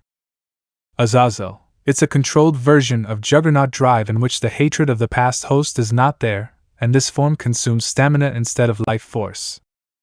Bikwa, how did he achieve that? Azazel, from my opinion he must have achieved it by killing all the past users of Divine Dividing, as I doubt they would comply otherwise, but still to be able to kill them is a great feat which none have accomplished till now, as among them are mightiest of warriors with crazy battle instincts. Valley, now I can't fight him in that form. Azazel looked at Vala and sighed at his son's love for battle. Back to battle. Issei was exchanging punches with Tatsuya. Issei thinking, it's time to end this. Issei blasted a powerful concentrated dragon shot at Tatsuya and pushed him back. Issei, well Tatsuya, it will hurt like hell, bear with it. Issei in flash appeared and punched Tatsuya on the main gem and chest plate, and the armor scattered like glass, revealing Tatsuya in his human form falling down, but was caught by Rias, and soon the Gremry Peerage group hugged him, which woke him up. Tatsuya, what happened? Tatsuya looked around and saw Asia, who has awakened in the middle of the fight between Tatsuya and Issei, and Tatsuya hugged her tightly. Tatsuya, Asia, I thought I lost you today, he said with tears in his eyes. Asia, Issei saved me, she said with a smile, all the while hugging Tatsuya. After some time Tatsuya broke the hug and saw Issei coming to the ground and dispelling his Imperio Juggernaut overdrive. Tatsuya, thank you for saving me and Asia. Issei, but I would recommend getting yourself healed. Tatsuya nodded. Issei then turned to Asia. Issei, Drake has suffered damage due to holding back so much hatred of past hosts, so try to heal him through boosted gear, and to do it effectively use all the love you feel for Tatsuya as a source of energy. Asia blushed but nodded, and Tatsuya brought out boosted gear and Asia began her work, and after 5 minutes Drake was successfully healed, but Asia was beyond exhausted. Soon the dimension was covered with a huge shadow. Everyone looked up to see a gigantic red dragon with 4 wings passing through. Great Red, a monotone voice said. Issei looked at the source of voice and saw a breathtaking beauty with jet black hair, silver emotionless eyes, flawless pale skin, and a voluptuous body which can give Lucy a match. Her height would be about 5 feet 8 inches. Vala Ophis.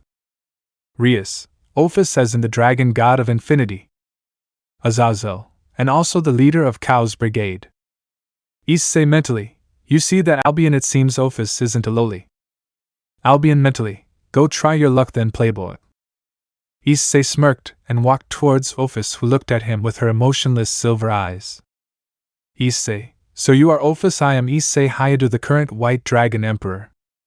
Ophis, strong, you are strong, join me and help me defeat Bakared to get my home back. Issei, oh, what will I get in return? Ophis made some snakes appear in her hands which contained a part of her power. Ophis, I can give you more power. Issei, sorry, my pride as a dragon doesn't allow me to take the strength which I haven't earned myself. Ophis tilted her head to side in confusion. Ophis, then what do you want to join my organization? Issei, I will help you but not join your organization, as it's currently a terrorist one and I doubt any one of them seriously wants to help you. Ophis, they promised me they will help me. Issei, promises can be broken, Ophis, and all they are doing is wanting to complete their goals by using you, and if things keep going like this they might want to get rid of you after their goals are achieved. Ophis, impossible, they can't defeat me. Issei closed in and whispered in her ears. Issei, but Samuel's poison can. Ophis's emotionless eyes widened in surprise. Issei, but I can help you genuinely to get a new home and live there instead of going to that boring place. Ophis again tilted her head. Ophis, you will. Issei nodded. Ophis, then I will live with you from now on. Chapter 17, Ophis's New Life. Ophis, then I will live with you from now on. Issei, I don't mind. Surzex, Yes, it would be good to have Ophis living with Hyoudou, as that way my sister and her peerage alongside Issei would surely take care of her. Azazel, not to mention the strength of Kao's brigade, would be weakened significantly by not having Ophis's snake, and that would lead to many people abandoning it. Albion mentally, and here goes the cannon to gutter. Issei mentally, I was going to do it eventually, but I held myself back to let the news of Otherworld reach Rizavim's ear, as it was a major thing for plot, and if I stopped it then the world I knew was definitely gonna change. That I didn't want it, but from now on I can change plot all I want, as Rizavim might have already started his clipeth. So accept major changes from me now on. Albion mentally, I hear ya, but you might wanna listen to your brother as he is continuously calling for you. Issei nodded and cut off the mental link and looked at Tatsuya. Issei, what is it? Tatsuya, that form, was it the controlled version of Juggernaut Drive? Issei nodded. Tatsuya, I see, and by the way, thanks for helping me and Asia. If it weren't for you we might have been dead. Issei, no problem, but do train to get stronger or you will certainly lose something precious, and I won't be there every time to save your ass. Tatsuya, I know. With that, both ended their conversation and left shortly after to their home, accompanied by Ophis. At hyoudou residence. Rias, okay, so Ophis, which room do you want? You can take any room which is not occupied from the 3rd floor, as there is where everyone resides. Ophis, Issei too? Issei, yup, I do. Ophis tilted her head and after some time spoke. Ophis, then I will be with Issei. Rias, are you sure, Ophis? Ophis nodded. Rias, Issei, do you agree with it? Issei, well, who am I to reject such a beautiful lady? Rias clapped her hands together and said, Rias, then it's decided. From now on Ophis will live with Issei in his room. Tatsuya smiled wryly. Tatsuya, seriously bro, first the most beautiful youth devil and now the dragon god of infinity who is as beautiful as Lucy. Who's next, Gabriel? Man, I don't want to even think about it. It seems you are gonna fulfill my dream of becoming a harem king. Tatsuya said, crying anime tears. Meanwhile Albion, who heard, started laughing his ass off, forcing Issei to cut off the mental link for time being. Ophis, harem, what is it? Issei, it's when a man has multiple female lovers, so then it's called a harem. There are even reverse harem of females having multiple male lovers. Ophis nodded and looked at Issei with a bit of blush on her cheeks. Ophis, so am I in your harem? Tatsuya, who heard this, fell on his knees, clutching his heart. Issei, it depends on how you feel about me, and if you are interested in me then I wouldn't reject you. Ophis fell into deep thought. Rias, but isn't Ophis emotionless? Issei, I doubt that, as I think she must have emotions but doesn't know how to express them due to being isolated for all her life. Zenobia, you do have a point, but still, what would Ophis do here all day? Wouldn't she get bored? Issei, I have a solution. Why not admit her into Ko Academy, and Rias can ask Sona to put her in my class so I can take care of her, and that way she can interact with others and then she surely wouldn't get bored. Rias, it's a good idea. I am gonna talk to Sona about it tomorrow. After that, all left for their rooms, and Issei also separated from others by going to his room. Issei looked at Ophis, who was walking behind him, and she was in uncharacteristically deep thinking. Issei, what is bothering you? Ophis, nothing. Issei, I don't think so, tell me what it is. Ophis looked at ground for some time, and then back at Issei. Ophis, I do have some weird feeling when I see you, but I don't know what it is. Issei, what do you feel? Ophis, when I think about you I feel a warm feeling appearing in my heart, which is weird since I don't know about it, but when I see you talking to other girls I don't know why, but I want to kill them. Is that common? Albion mentally, a Yandere detected. Issei gulped, hearing Albion say that. Issei, I see. Ophis, do you know what the warm feeling is? Issei, I know, but you have to find it yourself, and to get a better understanding of it I recommend going to the library situated on 2nd floor in house or in school, as there you can find books on emotions and stuff. Ophis nodded. Issei, okay, so how do you want to sleep? I mean, are you okay with sleeping me in the same bed? Ophis again nodded, and after that Issei went to bed alongside Ophis, who at first was at distance, Then after some time she crawled towards him and hugged him tightly, and laid her head on his chest and fell asleep. Although shocked, Issei accepted it. Next morning, Issei bucking hyoudou explained what is all of this. Issei rubbed his eyes, which were still sleepy, so he can see clearly, and what he saw made him gulp in fear. In front of stood Lucy with her face red in anger. Issei, hello Lucy, what were you screaming about? Lucy, without saying anything, pointed at Ophis, who was laying beside him with her head on his chest, all the while hugging him and sleeping peaceful. Issei, oh her, she is Ophis, the dragon god of infinity, who you can say is my new roommate. Lucy, the dragon god of infinity. What is she doing here and with you in bed nonetheless? Issei carefully explained everything that has happened without leaving any details out as not to incur her wrath. Issei, and that's it? Lucy nodded in approval. Lucy, Issei, you see, I want to talk to you about something. Issei gestured her to continue. Lucy, look Issei, I am not stopping you from having multiple lovers, but at least when you find a sort of candidate for it, just inform me, okay? And I also want to be the first wife, or what you call alpha of the harem, okay? Issei, I understand where you are coming from, and I will inform you if anything like this happens again. And as for your position as first wife, isn't it already confirmed? I mean, you are my first love, so that place automatically goes to you, and no matter how many lovers I have, there will always be a special place for you. Lucy nodded happily and then hugged him. Issei, by the way, why are you here? I mean, aren't you busy nowadays? Lucy, well, I am here to inform you that I soon will be moving in here to live with you after taking care of some matters. And Lucy seemed quite nervous, so she stopped. Issei, and Lucy, my parents and brother wants to meet you in 2 weeks from now on, and only after that I can move in here. Issei nodded, and after having some make-out sessions with Lucy she left, and Issei looked at Ophis to see her still asleep without a care in the world, with a rare smile on her face. Issei didn't want it to bother her, so he quietly removed her from the hug, and after that looked at the digital clock in his room, which displayed 6 a.m., which was 1 hour earlier than when he woke up to get ready for school. Issei, well, might as get ready now and relax after that. Issei mumbled and went inside washroom and took a long hot bath and did his daily routine and wore his co-academy uniform, then came back to his room to see a still sleeping Ophis, and there were some co-academy girl uniforms and school necessary items like bag and books on the couch in his room. He understood it must be from Rias. He looked at the digital clock and saw it was 6:30 a.m. Issei, well, Ophis do have to get schedule from Sona, so might as well wake her up now. Issei went towards Ophis and gently shook her. Ophis, what is it, Issei? She asked sleepily.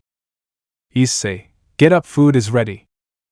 Ophis in a heartbeat was up and looked around and then at Issei, tilting her head in confusion. This scene made Issei almost laugh out loud at the love the dragon god showed for food, which they discovered at dinner yesterday night. Issei, get ready for school, then we can have breakfast together. Ophis nodded with a small pout visible on her face and then went into the washroom with her new uniform, and after some time she came back wearing the uniform. She looked quite beautiful with her long jet black reaching her waist, with the unique silver eyes of her, and accompanied with her voluptuous figure. Any man would fall for her. Issei just hopes she will get some friends, as in the co-academy the 5 great ladies are treated like celebrities, and the same goes for him as well. The students just treat them like they are made different, which doesn't bother him much, but he worries for Ophis, as her looks can give all the 5 great ladies' beauty combined a run for their money. So only thing he can do is hope that the girls won't feel inferior to her, and leave her alone while he would be there for her, but having some female friends would be good for Ophis. At school. Currently Issei and Ophis were entering the co-academy, with Issei and Ophis holding their hands together. Many students who saw them started whispering, and the dead god knows what kinds of rumors must be spreading about them. Issei and Ophis then reached the students' council, with Sona giving Ophis her schedule, and Sona also made sure Ophis was placed in same class as Issei, which was 2B, where Kiba, Zenobia, Irina, Asia are also there. Currently Issei has entered the classroom and sat on his seat, and after some time the teacher also entered the classroom alongside Ophis, which caused a commotion in male students mainly due to her beauty. Teacher, everyone, this is Ophis and she will be joining you from now on. So Ophis, as you have entered in mid-semester, it will be good if you sit with someone who you are comfortable with, and who can help you in studies that you have missed, so do you know anyone here? Ophis raised her hands and pointed at Issei. Issei. Teacher, okay, so Kazuya, get up from your seat and come sit here beside Irina. Kazuya, hell yeah! After that, Ophis sat down beside Issei. Time skip. Currently, Issei and Ophis were walking towards their home. Issei thinking, it was just as I expected. Girls avoided Ophis because they felt inferior to her, but it all changed thanks to Irina, who lightened the mood with her cheerful nature and introduced Ophis to her friends, who were surprised seeing as Ophis wasn't arrogant. I don't know why, but whenever they see someone beautiful they all automatically thinks that the person would be arrogant, but still Irina helped greatly, and now they sort of formed a group consisting of Zenobia, Asia, Irina, Ophis, and 2 other girls named Akari and Ayam respectively. Issei's thinking was interrupted by Ophis, who suddenly pulled his hand and stopped him midway. Issei then looked around to see they were near the park where Canon Issei was murdered in cold blood by Yuma, whose real name was Rainier, and she was actually a fallen angel in disguise. Issei, huh? Ophis, what is it? Ophis, Issei, I have discussed about that warm feeling I feel with Irina, and I now know what it is. Albion mentally. And here goes down the dragon god of infinity. Chapter 18, The Confession. Ophis, I talked to Irina about the warm feeling I felt, and now know what it is. Albion mentally. Here goes down the dragon god of infinity. Issei, what is it? Ophis, it's love, and I came to know I love you. Issei looked at her for some time and nodded. Issei, then I accept your love, Ophis. Issei hugged Ophis, and eventually, as the sun was setting, their lips connected, making it seem like a movie scene, and after that they took their way to home, as apparently Ophis didn't want it to be late for her snacks, which Issei knew was an excuse as she was feeling embarrassed, but he didn't want to embarrass her more, so he left it at that. At hyoudou residence. It was 10 in the night, and currently the dinner was being cooked by Mickey, Akeno, Rias, and Asia. All were sometimes throwing glances at the couch, which was visible from the kitchen now, for what their attention was Ophis reading a book about emotions with Issei's head on her lap, and one could easily say Issei was asleep. Ophis was sometimes lovingly stroking his hairs in middle of reading her books with a lovely smile on her face. Akeno, is it just me, or are they both much closer than yesterday? Rias, no, it seems they really are getting closer. Akeno, I wonder if they are dating? All looked at her in an instant, making her nervous. Akeno, I mean, look at that smile, it is the same as Asia's when she is with Tatsuya. Asia blushed heavily. Mickey, if that is the case, then I don't mind Ophis being my daughter-in-law. It looks like my dream of playing with my grandchildren's will not just be a dream. What they didn't know was Ophis heard them all due to her superior hearing, which made her boss slightly. After dinner, everyone was having dinner in silence, but their eyes gave them out as they occasionally glanced at Ophis and Issei. Issei, sigh, spit it out, you all, what's in your mind? Mickey, is it true, I mean you and Ophis? Issei, yes it is. Goru, take good care of her. Issei, you don't need to say that, I will protect her with my life. Ophis kept her head down and only focused on food to hide her blush, which was developing on her face. Then the dinner was spent in a comfortable silence. At Issei's room. Issei and Ophis has eaten their dinners and were currently in their rooms sleeping, with Ophis tightly hugging Issei, and all the while her head was on his chest, listening to his heartbeat as if it is the most melodious sound, as they both feel asleep. Next morning. Currently everyone except Mickey, Goru, and Ophis was in the meeting room situated on the top of hyoudou Mansion. Asia, Issei, where is Ophis? Issei, she is asleep, and as today is a holiday I let her sleep all she wants, because in 2 days school will begin again, and I doubt she can sleep much then. Asia nodded in understanding. Tatsuya, why did you call for a meeting this early? Rias, as you all know, the Youth Devils Gathering is not that big a tournament, and consists of less team than professional tournaments, and we have passed through all the trials of this tournament, and have entered finals, and we are up against Serorg and his Peerage, so we all must train hard to overcome them. Tatsuya, yes, we need to train harder to overcome them, as we lack manpower. Rias, About that I have offered someone very talented in magic a chance to enter my peerage as my other rook. If she accepts her position as rook, then not only would she be a good long-range backup but also a heavy hitter due to her rook piece. Albion mentally, must be that Valkyrie who was accompanying Odin. What was her name again? Issei mentally, Rosweiss is her name, and I am damn sure she will join the peerage. As for Rias, to offer her to join her peerage indicates she must have been abandoned by Odin already. Issei, I still don't see my reason for being here. Rias, yes, I am getting to it. You see, I know you are very strong, so can you please train us to defeat Serorg and his peerage? Issei, Rias, although you all have potential, I am not someone who is interested in training anyone, but I will give a friendly advice, that is to ask Serzek's peerage to help in your training since they have experience and power, so go for them. Rias, I see, thanks for your suggestion. And the uneventful day went on without any significant event. 2 weeks later. Before Issei knew it, the day for him to visit Lucy's family has come, and apparently Rias has recruited Rosweiss as her new rook, and just like in canon, Rosweiss became the newly appointed homeroom teacher of Issei's class. Currently there was no one except Mickey and Issei in the house as Goro went to his office, and as the rating game between Rias and Serorg is tomorrow, so Rias left with her peerage to Underworld, and she was accompanied by Ophis. But currently Issei has much more important matter on his hand, as today is the day he will meet Lucy's family, and it's one of the reason he didn't left to Underworld with Ophis and Gremory team. As for what Issei was wearing, well, it is his regular combat clothes of black shirt, black pants, black sneakers and black leather jacket. Suddenly a magic circle with Lucifuge symbol on it appears in his room, and Lucy emerged from it, and looked at Issei for some time and nodded at him, who nodded in return, and then in an instant Lucy teleported both of them to Lucifuge mansion. Let me know in the comments below if you guys want the next part. Also check out my other video that has been shown and left. Thank you for watching. If you enjoyed this video, please like and share this video. And have a fantastic day. Bye.